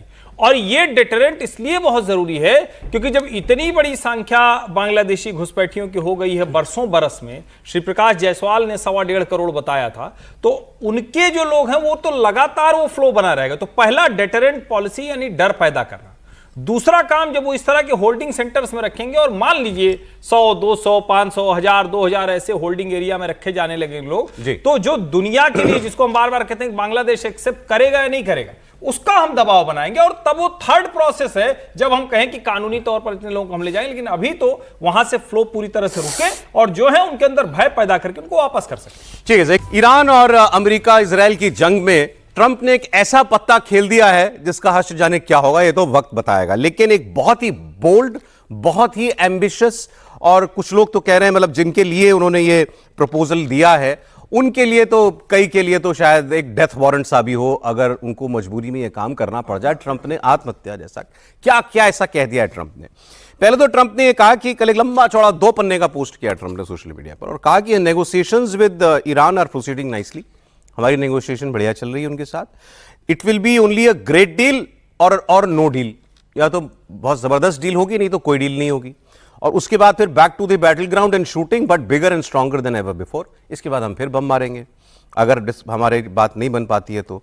अब उन्होंने कल क्या किया, उन्होंने सऊदी अरब के, कतर के, पाकिस्तान के फील्ड मार्शल भी था उसमें, तुर्की के एर्दोगान जी जो हैं, इजिप्ट के अल-सीसी जी, किंग अब्दुल्ला, जॉर्डन के, बहरीन के खलीफा जो हैं, उन सब के साथ इन्होंने एक वीडियो कॉल किया, वीडियो कॉल या ऑडियो कॉल जो भी, एक सबको एक साथ लिया उन्होंने ऑनलाइन। और वहाँ उन्होंने एक ऐसी बात की कि उस कई मैं उनको रिपोर्टर्स को वेस्ट के पढ़ रहा हूँ कि इन्होंने कुछ ऐसी बात की कि उसके बाद सन्नाटा हो गया। तो ट्रंप को डाउट हुआ कि ये लोग चले तो नहीं गए, ये हैं भी कि नहीं। तो उन्होंने पूछा कि आर यू स्टिल देयर। मतलब वो बात इतनी सन्न कर देने वाली थी वहां बैठे लोगों के लिए, उन सब लोगों के लिए जो भी कॉल पर थे, कि अब सब खामोश हो गए कि क्या कह रहे हैं ये। उन्होंने कहा ये कि मैं ये डील कर रहा हूं ईरान के साथ, लेकिन मेरी एक शर्त है। आप कहेंगे कि जंग तो, गर्दन तो फंसी हुई है अमेरिका की, तो वो शर्त इनके सामने क्यों रखा हुआ है? ट्रंप की गर्दन फंसी हुई है, ट्रंप का केवल इतना ही तो है ना भाई, वो वापस आ जाएगा, बल्कि बाकी बेइज्जती तो उतनी होती है जितनी महसूस की जाती है। तो आप बोल दो मैं जंग जीत के आ गया, कोई फर्क नहीं पड़ेगा उनको, इससे ज्यादा क्या है, दुनिया ही तो कहेगी कि आप हार के आ गए। लेकिन इनको तो वाकई गर्दनों से पकड़ रखा है ईरान ने, इन सारे देशों को। उसने ये दिखा दिया कि वो जब चाहे, जब वो तब उनके सारे तेल गैस के अड्डों को धुआं कर सकता है, और वो कुछ नहीं कर सकते। अमेरिका भी उनको नहीं बचा सकता, ये ईरान ने साबित कर दिया। तो ट्रंप ने भी देखा, ट्रंप ने कहा ये अच्छा मौका है, यहां से ऐसा काम बनवा लो अपना और इजराइल का, जो कि कोई नहीं कर पाया। अच्छा, अगर ये काम वो करा लें तो फिर ट्रंप को नोबेल दे देना चाहिए, ये मेरी राय है, मेहमानों की राय अलग होगी। उन्होंने कहा तुम सब अब्राहम अकॉर्ड साइन करोगे। अब्राहम अकॉर्ड का मतलब है तुम सब इजराइल को मान्यता दे दोगे, मान्यता दे दोगे तो तुम्हारा दुश्मन नहीं रह जाएगा। तो ये इजराइल के लिए एक बहुत बड़ी चीज होगी। इजराइल जो ये अस्तित्व की लड़ाई लड़ता है और लड़ता ही रहता है हर वक्त, वो जरूरत शायद उसकी खत्म हो जाए। अब इनमें सबसे बड़ी अड़चन किन किन को आएगी? इनमें अड़चन आएगी तुर्की, सबसे बड़ी सऊदी अरब को, फिर आएगी तुर्की को, फिर आएगी पाकिस्तान को। कतर के ऊपर तो अभी मिसाइल मारी थी इजराइल ने पिछले साल, वो कैसे स्वीकार करेगा इजराइल को? तो ये काम जो है ट्रंप अब इस डील के बहाने जो है वो करा लेना चाहते हैं। और देखिए कितना मजेदार उन्होंने जुमला जो है इस्तेमाल किया, I mandatorily request, I mandatorily request all of you to sign Abraham accord. मतलब रिक्वेस्ट भी मैंडेटरी है ये। I would like to request to threaten you. So अब वो ये लिख भी रहे हैं, फिर उसके बाद ये लिख रहे हैं, उन्होंने नाम लिए कि ये कतर, पाकिस्तान, तुर्की, इजिप्ट, जॉर्डन, बहरीन और यूएई ऑलरेडी मेंबर हैं। तो कह रहे हैं देखो ये लोग तो बड़े मजे में जी रहे हैं, सूडान और मोरक्को भी है। हाँ, कि इन लोगों को तो कोई प्रॉब्लम नहीं आ रही है, तो आपको ये काम जो है वो करना पड़ जाएगा। अब बात बोली ट्रंप ने कि ईरान को भी जोड़ने में मुझे खुशी होगी। हाँ, बोला कि इसके बाद अगर ईरान भी आ जाए इसमें अकॉर्ड में, तो फिर तो क्या ही बात है, फिर तो बहुत ही शानदार। तो नहीं, ट्रंप चाचा ने क्या सोचा? खुशी तो होगी, लेकिन ये सचमुच ट्रंप या तो बहुत कुछ ऐसी चीज़ है जो दुनिया में किसी को नहीं समझ में आ रहा है, और उनकी कुछ बातचीत हो रही है, कुछ समझ बन रही है, और शायद यही वजह है कि दुनिया के सभी देशों के साथ, विशेष करके मुस्लिम देशों के साथ वो उस तरह की बातचीत कर रहे हैं। क्या ईरान को उन्होंने उस हद तक अपने आप एक जिसको कहें कि सहमति तक वो ले गए हैं कि अंत में हम लोग समझौता करेंगे तो इस बिग बैंग एक अनाउंसमेंट के साथ करेंगे? क्या वहाँ तक लेकर वो चले गए हैं? क्या पूरा का पूरा जो पश्चिम एशिया है उसका वो मतलब जो एक ही जगह पे 3 क्रिश्चियन, ज्यू और इस्लामिक, उसका जो एक ही जो सबसे बड़ा केंद्र है यरूशलेम, क्या उसको पूरी तरह से सुधार देने वाले हैं, उसको समस्या का समाधान कर देने वाले हैं? अब इसका जवाब तो नहीं में आता है। तो फिर ये सब क्यों कर रहे हैं? तो फिर लगता है कि शायद ट्रंप को ऐसी बातें कहने की अब आदत सी पड़ चुकी है। अब हम लोग इस बीच में भूल गए, पता नहीं परसों पूछ रहे थे अभी विजय जी मुझसे, कहे कि वो जो वोल्डोमिर जेलेंस्की थी उसकी कुछ खबर मिली क्या? तो ये विजय जी मुझसे परसों पूछ रहे थे। अब होता क्या है कि ट्रंप जब आए थे, ट्रंप ने कहा था कि हम तो 1 घंटे में बैठाएंगे और दोनों कर देंगे। वो अलास्का वाली मीट कब हुई, कहाँ हुई, वो दोनों के प्लेन उतरे थे, बड़ा सब कुछ हुआ था, बॉडी लैंग्वेज एक्सपर्ट बॉडी पढ़ रहे थे, क्या हुआ?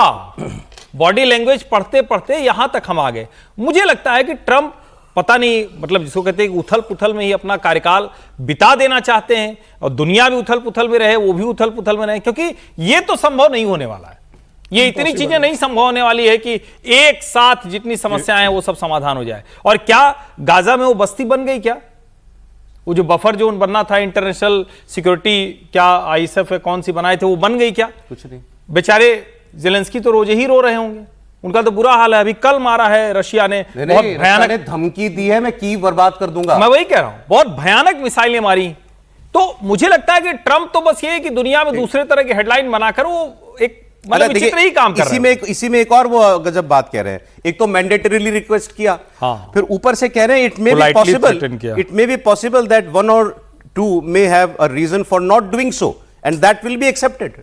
कि एक आध आप में से हैं जिनकी मजबूरी मैं समझता हूं कि आप ये करना चाहें, और लोग अंदाजा लगा रहे हैं कि वो ये पाकिस्तान के लिए कह रहे हैं, क्योंकि पाकिस्तान तो जल उठेगा और मर उठेगा अगर पाकिस्तान ने ये काम कर दिया। और पाकिस्तान ने ये डिक्लेयर भी कर दिया है कि हम ये काम नहीं करने वाले। उनके रक्षा मंत्री ने ये बयान भी दिया उनके टीवी पे जाके, सुनाता हूं आपको। कह रहे हैं we have a very clear stand. तो स्टैंड तो बहुत कभी भी टूट सकते हैं, और ट्रंप तो जब चाहे किसी का स्टैंड तोड़वा ले। टिल टुडे तक का बोल रहे होंगे, टिल टुडे पूरा खत्म नहीं किया हुआ। नहीं, लेकिन सर अब इतनी ये मीडिएटर वाला रोल भी किया और सब कुछ करने के बाद पाकिस्तान इतनी तो बात बनवा ही सकता है। और जो एग्जामिशन उन्होंने लिखा है एक दो देशों के लिए, उसमें पाकिस्तान तो हो ही सकता है।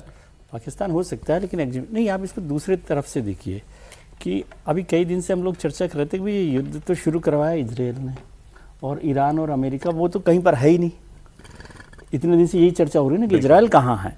तो ट्रंप साहब ने ये कार्ड खेल कर इजराइल को कम से कम सेटिस्फाई किया है कि देखो मैं तुम्हारे लिए ये लड़ाई लड़ रहा हूँ। आप इसको दूसरी तरफ से देखिए ना। बिल्कुल अभी तक वो अपने ये ईरान की जंग से 100,000 गुना बड़ी बात है, लेकिन उनको कहा ना कि देखो तुम्हारे लिए ये काम मैं कर रहा हूँ। अब वो क्या होगा नहीं होगा वो तो अब जैसे बात हो रही है कि गजा में क्या हुआ क्या नहीं हुआ वो अलग है, लेकिन इजराइल को ये सेटिस्फेक्शन की कि ये मत समझो मैं तुम्हारे लिए काम नहीं कर रहा हूँ, मैं तुम्हारे लिए ये काम कर रहा हूँ, और ये काम तो सारा का सारा इजराइल के लिए है। और अगर यही काम हो जाता तो फिर तो ठीक है, फिर बात ही क्या हो रही है, इसमें कोई विवाद नहीं है। लेकिन उन्होंने, और क्या होता है बड़े जो लीडर्स होते हैं, बड़े लीडर्स मतलब अमेरिका बड़ा देश है, मैं ट्रंप साहब के और उसके राष्ट्रपति हैं, तो वो एक बात को फेंक देते हैं तो आप इस पर चर्चा शुरू कर देते हैं, और कंसिडरेशन एक नए तरीके से शुरू होता है। आप इसको ऐसे मत समझिए, मैं इसको ऐसे नहीं देखता कि उन्होंने कुछ बात फेंक दी है कार्ड्स को टेबल पर और अब ये उड़ गया, ऐसा नहीं है। ये कहीं ना कहीं सिमर करने लगती है बातचीत। अब इसलिए उन्होंने कहा कि अच्छा एक दो देश हैं जो नहीं कर सकते, तो फिर अभी क्या आप रक्षा मंत्री जी को सुन रहे हैं पाकिस्तान के, वो कह रहे हैं कि नहीं ये नहीं है। मैं कह रहा हूँ इसमें आप शब्द जोड़ लीजिए, till now we have the clear stand. Serious note पे मैं कह रहा हूँ भाई, ये तो वो लोग, आप सुनिए ना गाजा में क्या हुआ था, जब वो सेना भेजनी थी तो पाकिस्तान तो नहीं था, पाकिस्तान तैयार हुआ कि नहीं हुआ। आप बात ठीक कह रहे हैं, लेकिन यहाँ पर तो उम्मीद ये थी कि अभी एक दो दिन में शायद कुछ समझौता हो जाए। एक दो दिन में कुछ नहीं होता, लेकिन और ये कह रहे हैं ये समझौते का पार्ट होगा, ये तो तुरंत करने को कह रहे हैं। जितना रायता फैला लिया जाए उतना अच्छा रहता है ना। वैसे सऊदी इसको लेकिन इसको इजराइल के पक्ष की तरफ से देखेंगे तो ये आपको थोड़ा दूसरी तरह से पिक्चर समझ में आएगी। पाकिस्तान करेगा नहीं करेगा वो अलग बात है, क्योंकि वो परेशानी में आएगा। कैसे भाई, पाकिस्तान तो ऐसा देश है जिसने लिख रखा है कि इजरायली पासपोर्ट धारकों को हम इजाजत नहीं देते हैं। वही तो उनके मंत्री बता रहे हैं। हाँ, वही कह रहे हैं this passport is not valid for travel to Israel. कहां से जो है, नहीं वो तो ठीक है, मैं कह रहा हूं कि पाकिस्तान छोटी चीज है, सऊदी अरब सबसे बड़ी चीज है सर। सऊदी अरब सबसे बड़ा होल्ड आउट है। हाँ, सबसे बड़ा इस पूरे रीजन में अगर इजराइल को सब लोग स्वीकार कर लेंगे तो एक दिन शांति भी कर लेंगे, दोस्ती भी कर लेंगे। वो उसके बीच में सबसे बड़ी अड़चन सऊदी अरब है, क्योंकि वो मुस्लिम दुनिया का राजा है, वो होली मॉस्क की वजह से भी है, एक तो वो भी उसी कारण मक्का मदीना, क्योंकि दोनों वो अगर पिघल गया तो फिर बात ही खत्म हो गई। लेकिन वो पिघल नहीं रहा। खबर ये भी है कि उसने ये कह दिया है कि अब्राहम अकॉर्ड में वो एक वक्त बहुत करीब पहुंच गया था, यूएई ने तो साइन कर लिया, वो भी करने वाला था, लेकिन उसने एक शर्त रख दी थी।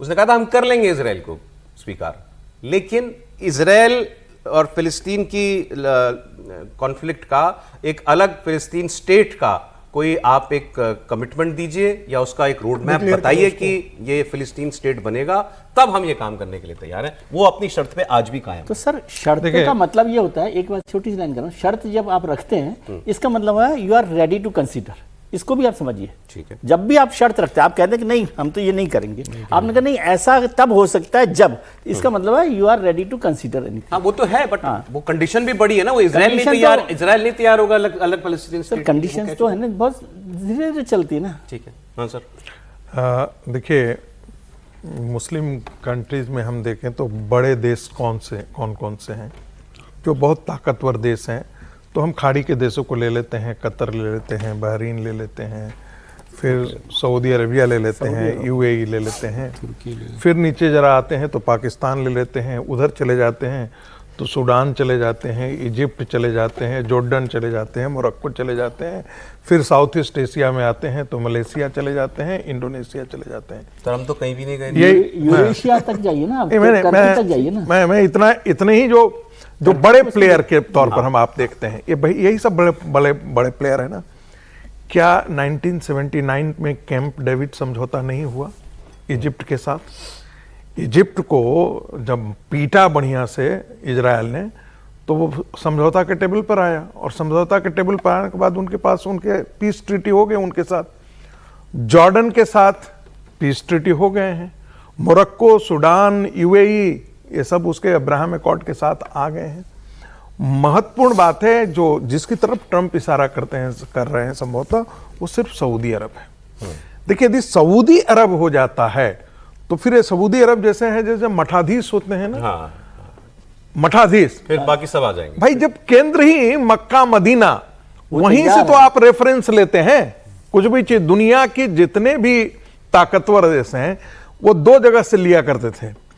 एक तो इजिप्ट के अंदर बहुत बड़ा मदरसा है जो दुनिया का बहुत प्रतिष्ठित, जैसे हमारे यहाँ देवबंद है वैसे ही दुनिया का बहुत प्रसिद्ध है। मौलाना अबुल कलाम आजाद वहीं से पढ़ करके आए थे। अच्छा, ठीक है।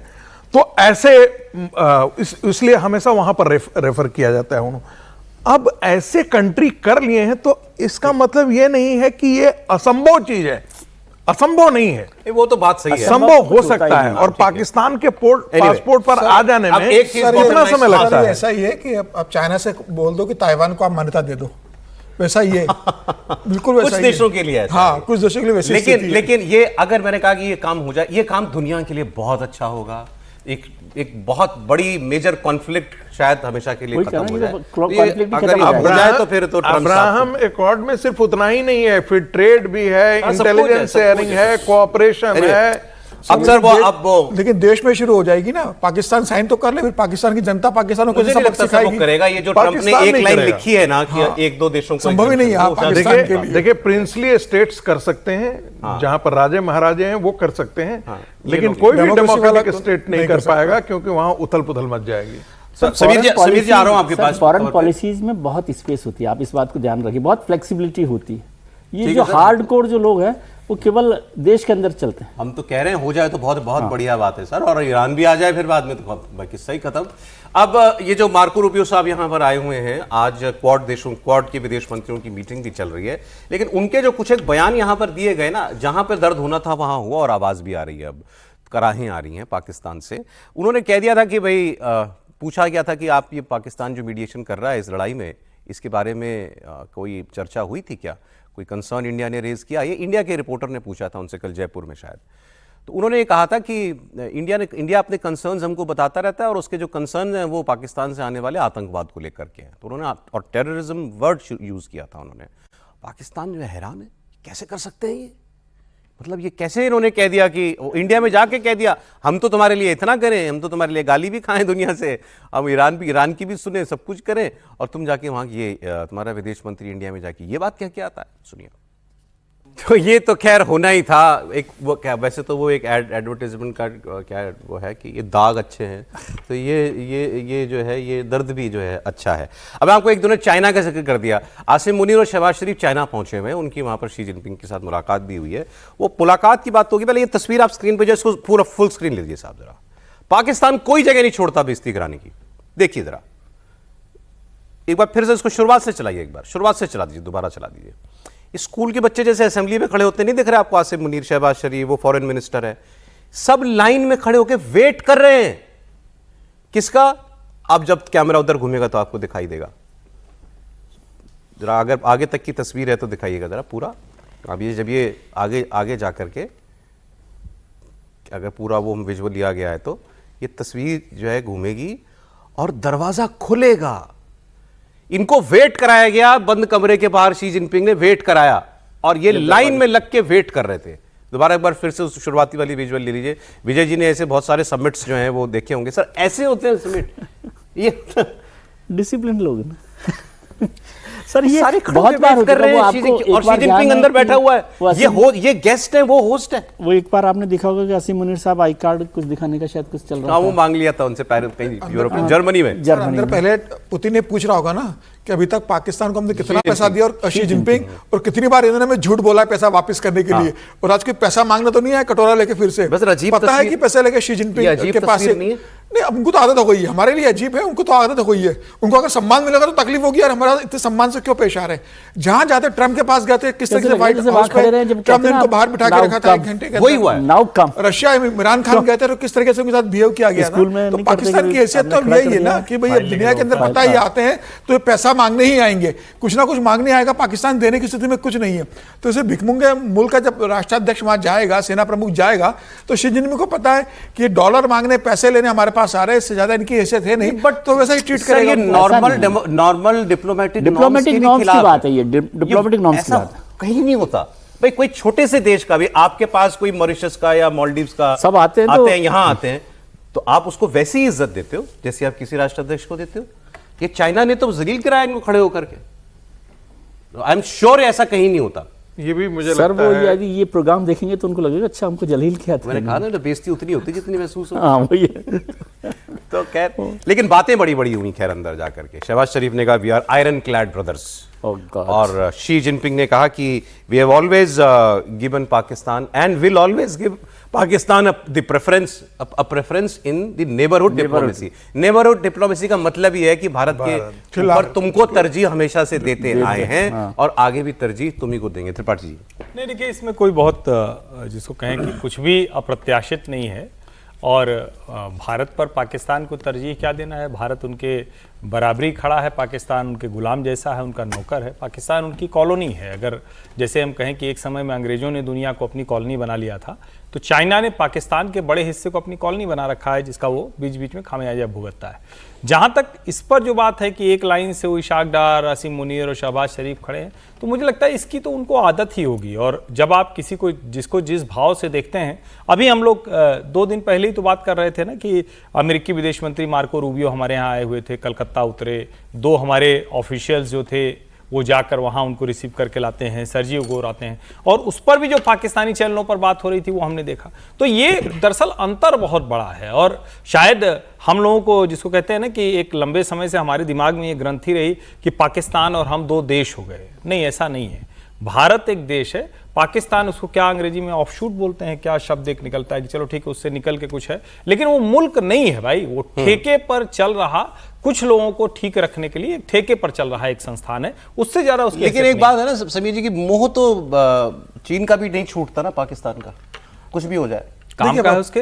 पाकिस्तान से तो मोह ना अमेरिका का छूटा है ना चीन का छूटेगा, क्योंकि वो जिस भौगोलिक स्थिति में बैठा हुआ है, और चीन जानता है कि अगर भारत को परेशान करना है, सिरदर्द देना है, तो पाकिस्तान ही है जो भारत का दुश्मन है, और पाकिस्तान के कंधे पे रखकर बंदूक चीन हमेशा चलाने की कोशिश करेगा।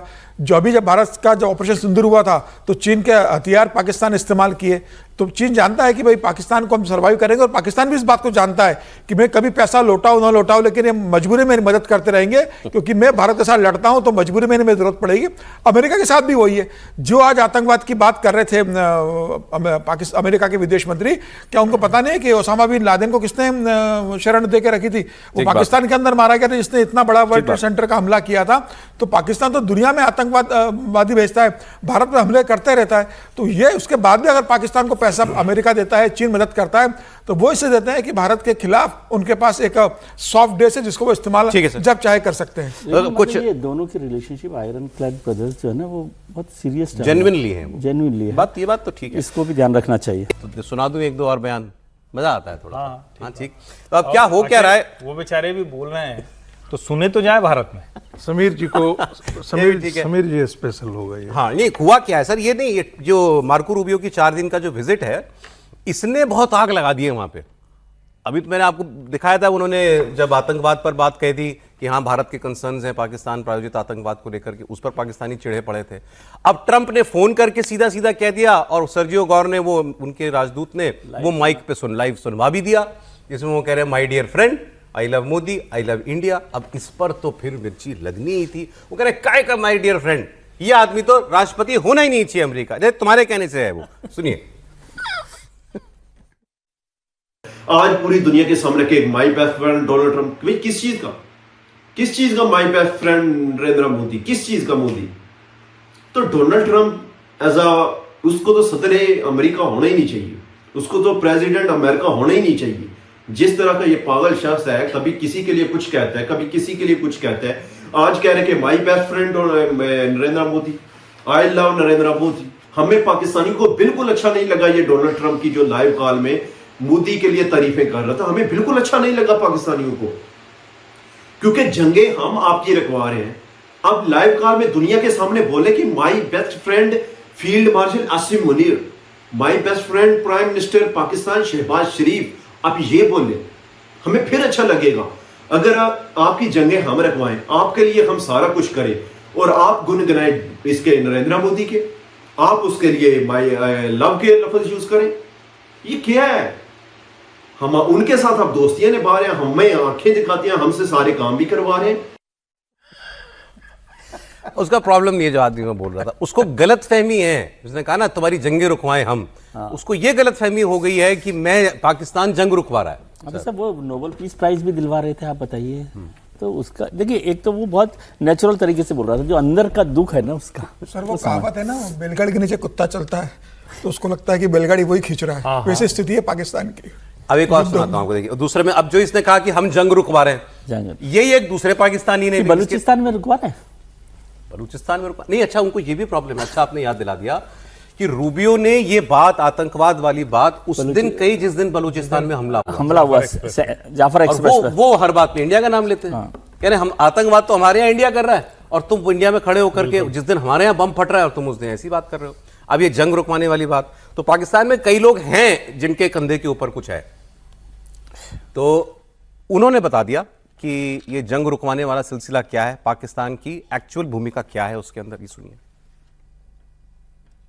अब आसिम मुनीर जो है वो देखें ईरान और अमेरिका के दरमियान जो है वो सफारतकारी कर रहा है, उनके दरमियान सुलह करा रहा है। और इससे मुझे आप एक बात बताएं, देखें जो गुलाम होता है ना, ये आसिम मुनीर गुलामी ज़हनियत के वो आदमी हैं जिसने पूरी एक गुलाम रजीम पाकिस्तान के अंदर बिछा दिया है, चोरों लुटेरों को बिठाया हुआ है। ये सिर्फ डोनाल्ड ट्रंप को खुश करने के लिए हर कुछ कर रहा है। जो गुलाम होता है ना, वो अपनी मुसीबत भूल जाता है और वो दूसरे जो आका होता है उसके लिए हर कुछ करने के लिए आगे पीछे फिर रहा होता है। तो आसिम मुनीर जो पाकिस्तान की अवाम जिस मुसीबत में फंसे हुए हैं उसको हल करने की कोशिश नहीं कर रहा, वो सिर्फ और सिर्फ अपने आका डोनाल्ड ट्रंप को जो मसला है कि डोनाल्ड ट्रंप को किसी तरह जो है एक एग्जिट मिल जाए साफ सुथरा जंग से, उसकी कोशिश कर रहा है।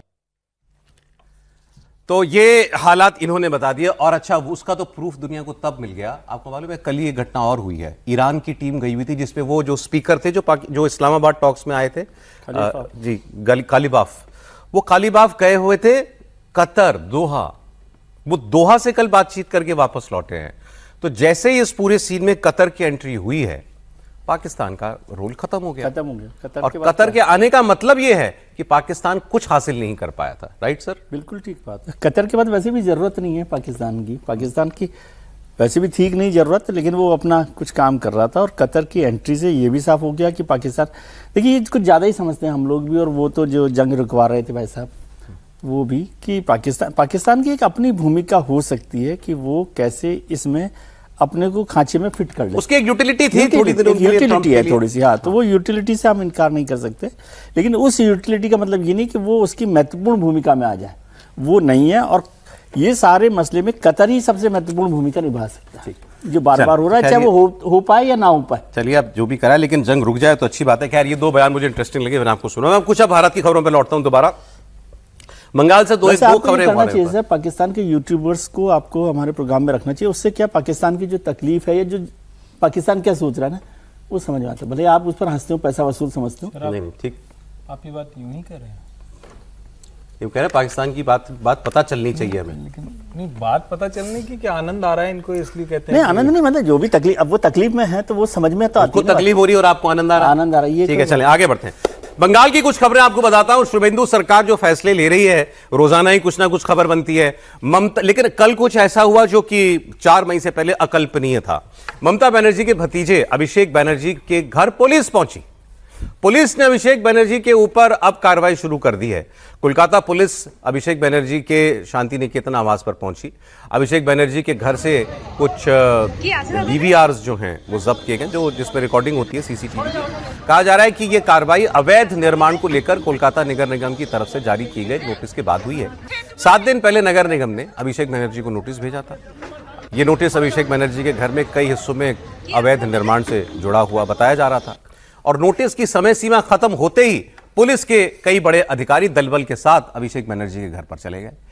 अब टीएमसी शुभेंदु सरकार को तानाशाह बता रही है और बंगाल सरकार के मंत्री दिलीप घोष कह रहे हैं कि टीएमसी के एक एक नेता का हिसाब भी होगा और सारी प्रॉपर्टीज की जांच भी होगी। हर एक नेता टीएमसी का, उनके पास कितने प्रॉपर्टी है किसी को नहीं मालूम, उसका भी खोज चल रहा है और उसकी कानूनी कार्रवाई हो रही है। अब किसके पास कितनी प्रॉपर्टी है और ये अभिषेक बनर्जी की ये भी ताजा तस्वीर है, मेरे ख्याल से कल ही की तस्वीर है, वो ले लीजिएगा विजुअल अभिषेक बनर्जी वाला।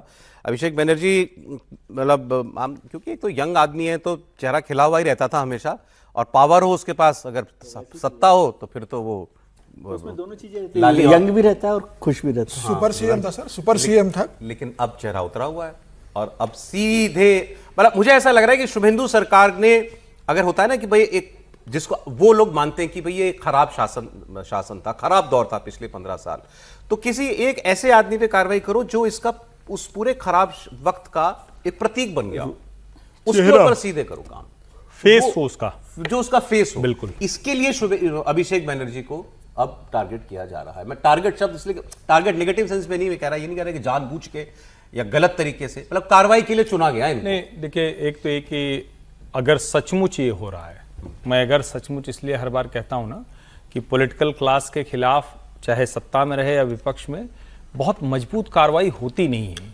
लेकिन चूंकि हो रहा है कुछ कुछ तो हम इसलिए कह रहे हैं। शुभेंदु रास्ते पर तो सही है।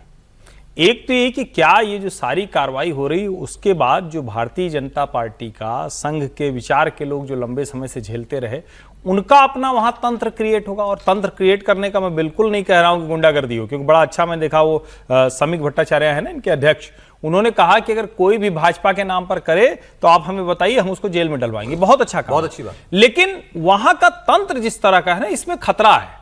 इसमें खतरा उन अधिकारियों से है जो अभिषेक बनर्जी के कहने पर किसी दूसरे के यहां छापा मार रहे थे। आज हो सकता है सबसे पहले वही अधिकारी और पुलिस वाले गए हों अभिषेक बनर्जी के यहां। इसमें खतरा उन नेताओं से है जो अभिषेक बनर्जी के साथ खड़े होकर सारा उल्टा सीधा काम कर रहे थे और आज वो सबसे पहले कहें कि भारतीय जनता पार्टी बहुत ठीक काम कर रही है। भाजपा को इस तंत्र से निपटना है और बंगाल में वो तंत्र, चूंकि कहा जाता है ना भाई मोहल्ले में है, वो आप चौराहे पे बैठे हैं, 4 लोग बैठे रहते थे, वो आते जाते देखने के अच्छा फलाना के यहाँ एक नई टीवी आ गई, एक नया फ्रिज आ गया, तो इसका मतलब थोड़ा अमीर हो रहा है, थोड़ा पैसे हो रहे हैं, तो वसूली का धंधा ऐसे चलता था। तो मुझे लगता है कि ये जो कुछ हो रहा है ये बहुत, मतलब अंग्रेजी में शब्द है ना सेटिस्फाइंग, तो ये बड़ा सेटिस्फाइंग है कि जिस आदमी के ऊपर ऐसे आरोप हैं, लेकिन उसके आगे कब होगा, जब सचमुच कार्रवाई हो, उसका परिणाम निकल कर आए और ढंग का तंत्र बीजेपी अपना क्रिएट कर सके।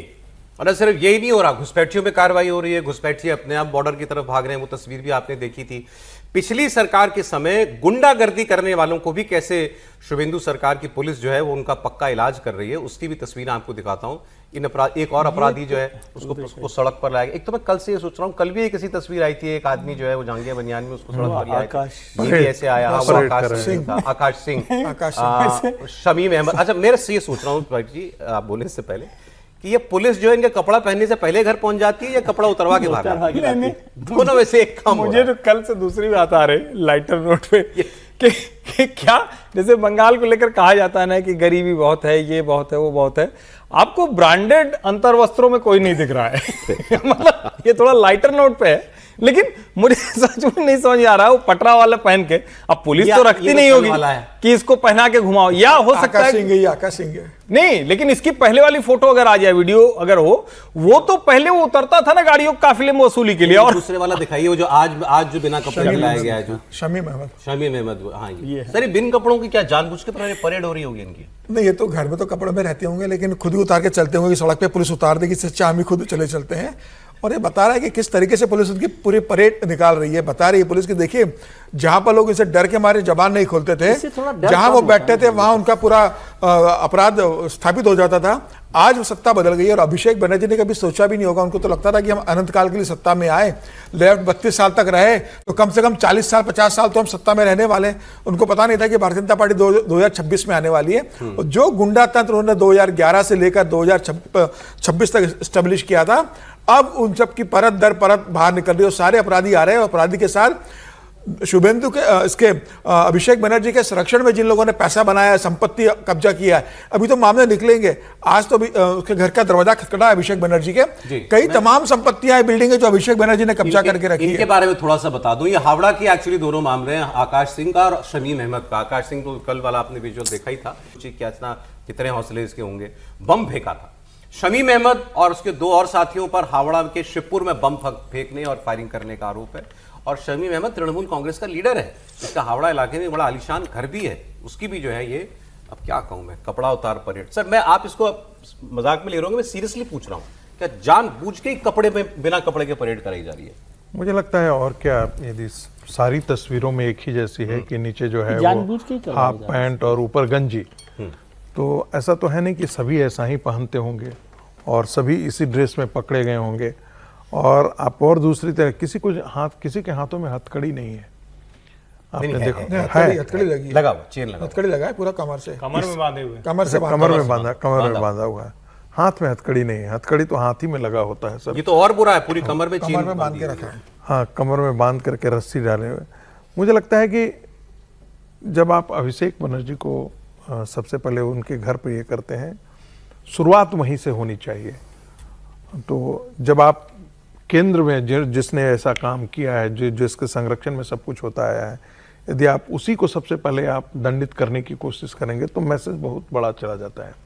और तब जितने भी अपराधी हैं टीएमसी के, उस समय के जितने गुंडे हैं जो टीएमसी राज के अंदर जो है जो कुछ मन में आता था वो सब कर डालते थे, बम फोड़ने से, तस्करी से लेकर के सारी काम कर डालते थे, उनमें वो डर पैदा होगा। अब वो रास्ता ढूंढेंगे कैसा, वो भारतीय जनता पार्टी की तरफ बढ़ने की कोशिश करेंगे। बहुत सारे उसमें से तृणमूल कांग्रेस के लीडर हैं और इस गिरोह में शामिल हैं, अपराधी लिप्त, तो भारतीय जनता पार्टी के तरफ बढ़ने की कोशिश करेंगे। भारतीय जनता पार्टी को यही थोड़ा सा सजग होकर के रहना पड़ेगा। ऐसा न हो कि भारतीय जनता पार्टी का टीएमसी करण हो जाए। नहीं, वो कह भी रहे हैं कि हम ये नहीं होने देंगे और ऐसे किसी को भी नहीं ले लेंगे, ऐसी तस्वीरें। अच्छा, एक सब आप सब सहमत हैं कि ये ठीक हो रहा है? वो ठीक हो रहा है, बिल्कुल खौफ बिल्कुल खत्म होता है। आम आदमी में जो खौफ रहता है इन सब लोगों का, वो कम हो रहा है। उसका मतलब ये है ना, कोई ऐसा तो है नहीं, परेड निकाल रहे हैं तो वो पुलिस के इशारे पर ही ऐसा हो रहा है कि वो परेड निकाली जा रही है। और मैं कह रहा हूँ, आपने जो बात की, प्रोफेसर साहब ने भी कहा कि टीएमसी करण ना हो, बीजेपी का मतलब बीजेपी करण ना हो जाए, वो नहीं है। उससे बड़ा काम है जो बहुत गहराई से होता है, वो है ब्यूरोक्रेसी का। जो अभी बात हो रही है ना, ब्यूरोक्रेसी में जो लोग ये सब कर रहे थे, चाहे वो पुलिस ऑफिसर्स हों चाहे सरकार में बैठे लोग, वो बहुत जल्दी सिमर करके दूसरी तरफ आ जाते हैं। वो सत्ता का केंद्र उनका बदलता नहीं, वो सत्ता में रहते हैं। क्योंकि आप पॉलिटिकल लीडर्स को तो पहचानते हो कि टीएमसी का लीडर है, वो आएगा कि नहीं आएगा, लेकिन ऑफिसर्स जो हैं और वही सारे सिस्टम को बनाए रखते हैं। मैं एक उदाहरण दे देता हूँ सौरभ, वो ज्यादा मुश्किल काम है कि क्योंकि वही जानते हैं ना सारा का सारा खेल। सौरभ, दिल्ली के लटियन जोन में एक बहुत बड़े सेंटर का डायरेक्टर मैं सोच रहे हैं बहुत बड़े पद पर, वो आदमी मुझसे पूछता है कि क्या ये मोदी सरकार टिकी रह पाएगी या नहीं है। सरकार कब बनी थी? मई में बनी थी ना, और वो जुलाई में हमसे पूछ रहा है। यानी कि तब तक उस आदमी को भरोसा है। और हमने क्या किया है, हम उसको 1.25 साल से डायरेक्टर बना करके रखे हुए थे। तो कई बार ये भी लगता है कि मैंने कहीं तो फिल्टरिंग की, कहीं भी स्क्रीनिंग की जरूरत है या नहीं है। अब ये लुटियंस वाली बात कह दी आपने। अगली खबर वैसी सी है, जिमखाना, दिल्ली जिमखाना क्लब, जिसे केंद्र सरकार ने 5 जून तक खाली करने का निर्देश दे दिया है, जहां पर बड़े बड़े ब्यूरोक्रेट्स, नौकरशाह, बहुत बड़े आर्मी अफसर और इसके अलावा और उसी किस्म के हाई फ्लाइंग लोग जो है वो जाते हैं। अब इसका जो है हाईकोर्ट में मामला जो है ये आज लेके गया था हाईकोर्ट में जाकर के सरकार ने जो है आज केंद्र सरकार ने दिल्ली हाईकोर्ट में साफ कर दिया है कि उसका 5 जून तक 5 जून को बल्कि जिमखाना क्लब पर कब्जा करने का कोई अधिकार नहीं है, मतलब इरादा नहीं है। वो मतलब एविक्शन नोटिस है, कह रहे हैं 5 जून तक हम इसको इंप्लीमेंट कर देंगे, जरूरी नहीं है। इसके बाद हाईकोर्ट ने इस मामले में कोई इंटरिम ऑर्डर जारी नहीं किया है। आज इस मामले पर दिल्ली हाईकोर्ट में सुनवाई हुई थी, जिसमें जिमखाना क्लब की तरफ से कपिल सिब्बल भी आ गए। इसमें कल तक अभिषेक मनु सिंघवी भी थे। कपिल सिब्बल से पूछा गया भाई आप कैसे, तो उन्होंने कहा मैं ही मेंबर हूँ। वही मेंबर होंगे, वो भी बड़े वकील हैं दुनिया भारत के। और केंद्र सरकार की तरफ से सॉलिसिटर जनरल तुषार मेहता जो हैं वो यहाँ पेश हुए थे। तुषार मेहता ने कहा कि जिमखाना क्लब को खाली करने से पहले कानूनी प्रक्रिया का पूरी तरीके से पालन किया जाएगा, क्लब को नोटिस जारी किया जाएगा और इसके बाद हाईकोर्ट ने केंद्र को नोटिस जारी करके 8 हफ्ते में उससे जवाब मांग लिया। मैं तो इसका मतलब ये समझा, बाकी समीर जी बताएंगे भाई 8 हफ्ते तक तो अब सरकार अब कुछ नहीं होगा। बिल्कुल, मामला कोर्ट में है तो सरकार का तो कोर्ट के दिशा निर्देश। बहुत लोग कह रहे हैं कि ये खाली नहीं होगा। मैं साफ बता रहा हूं आपको, बहुत लोग कह रहे हैं कि इसके पीछे इतने पावरफुल लॉबी है, वो ये इसको रुकवा लेंगे। लेकिन आप सरकार ने जब नोटिस भेजा, सर सब सरकार ने नोटिस भेजा, सरकार को तो अभी पता नहीं था कि इसके पीछे कौन पावरफुल लोग हैं। सरकार को पता था कि इसके पीछे कौन कौन यहाँ के कौन मेंबर है, लेकिन सरकार ने तय कर लिया है कि इसको खाली करवाना है और उसी आधार पर भेजा है कि आप 48 करोड़ का ग्राउंड, आपका जो जमीन का रेंट है 48 रुपए बकाया हो गया, आप दे नहीं रहे हो, 48 करोड़ रुपए आपके ऊपर डी हो गया है और तमाम तरीके अनियमितता पाई गई। 42% तो आपके जो कौन से मेंबर है उनका डिजिटल रिकॉर्ड भी नहीं है आपका मेंबर का। और जिस तरीके से वहां मनमानी चल रही थी, करप्शन था वहां पर, जिस तरीके से पैसों की हेराफेरी चली वहां पर, भाई भतीजावाद चल रहा है, परिवारवाद वहां सदस्यों को लेकर चल रहा था और मेंबरशिप का इन्होंने सिस्टम बना के रखा था 40-40 और 20 का रेशो। 40% ब्यूरोक्रेट्स के लिए था, 40% सेना के लोगों के लिए था और 20% आम लोगों के लिए था। और साल में सिर्फ 100 लोगों को मेंबरशिप देते थे और अगर किसी के परिवार का कोई मेंबर हो, आम पॉलिटिशियन पावरफुल ऐसे कह रहे हैं आप? बिल्कुल, क्योंकि आम लोगों को कहाँ वहां मिलती है? आम भी हापुस के भी होते हैं सर। और उसमें भी क्या था, उनका भी नाम इसलिए कट जाता था कि अगर किसी परिवार का कोई सदस्य मेंबर है तो उसके बेटों को पहले प्राथमिकता मिलती है। नहीं, मैंने तो सर ये भी पढ़ा है, आप लोग सर बस एक मिनट, ये भी पढ़ा मैंने एक जगह पर कि अगर कोई नया मेंबर लाना है, हमारे क्लास का है कि नहीं, हमारे स्टेटस का है कि नहीं, उसकी पेशी होती थी। हाँ, हमारे स्टेटस का है नहीं देखने के लिए। वो लोगों के सामने वो आएगा, वो अपना केस रखेगा, तब जाके उसको एंट्री मिलेगी। ये तो बहुत सारे क्लब्स में होता है।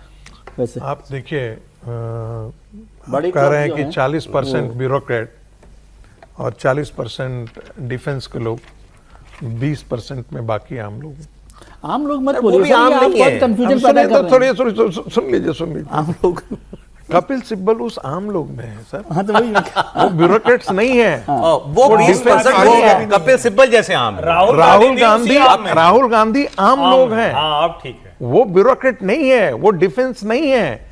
अभिषेक मनु सिंघवी हैं वहां पर।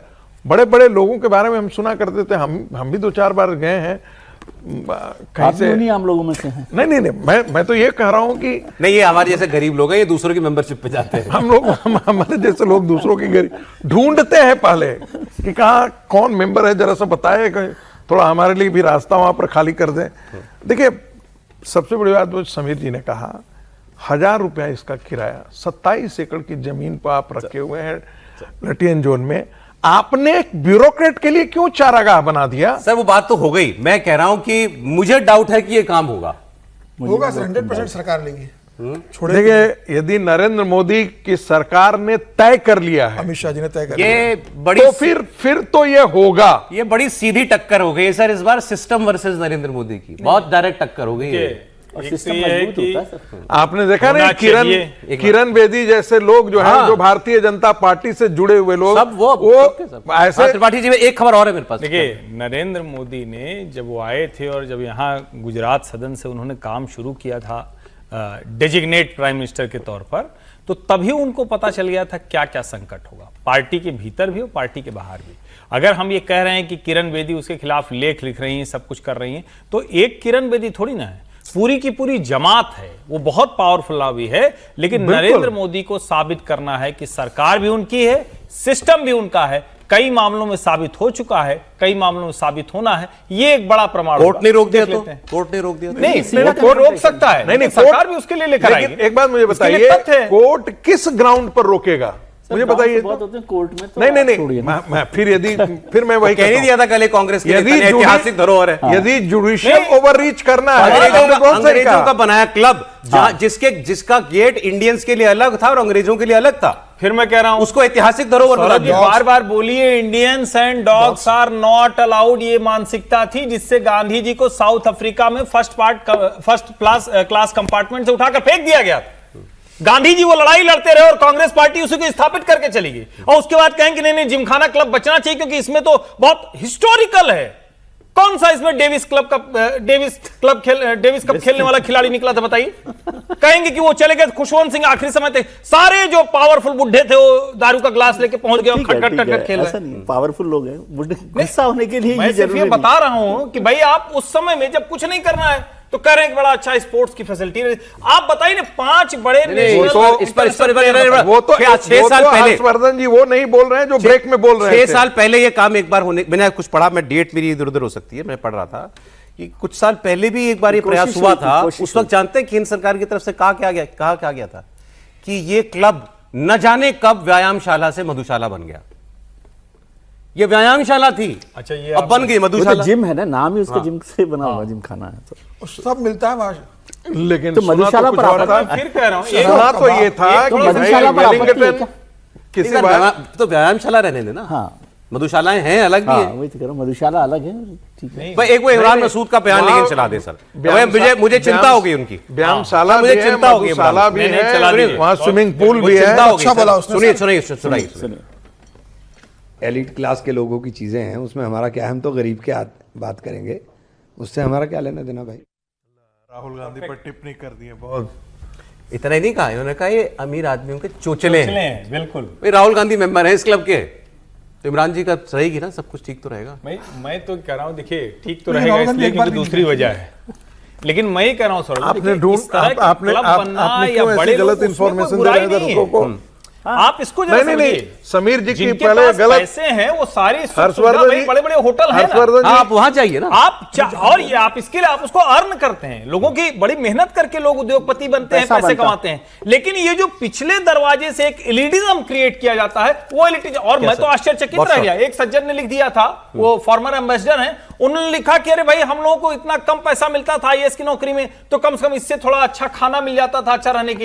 हे प्रभु, ये आईएएस आईपीएस नहीं दिक्कत ये है कि पत्रकार हमेशा दरिद्र संप्रदाय का आदमी रहा है। मास्टर हम भी है, हम भी वही है, हम भी नहीं सुनिए पत्रकार जो है ना, पत्रकार और मास्टर, पत्रकार और लोग दरिद्र, सुन लीजिए, पत्रकार और मास्टर कहीं भी जाता है ना तो गेस्ट हाउस ढूंढता है और ब्यूरोक्रेट जाता है ना, ऑफिशियल भी जाता है, चले सर तो 5 स्टार में जाता है, क्योंकि लोग हैं।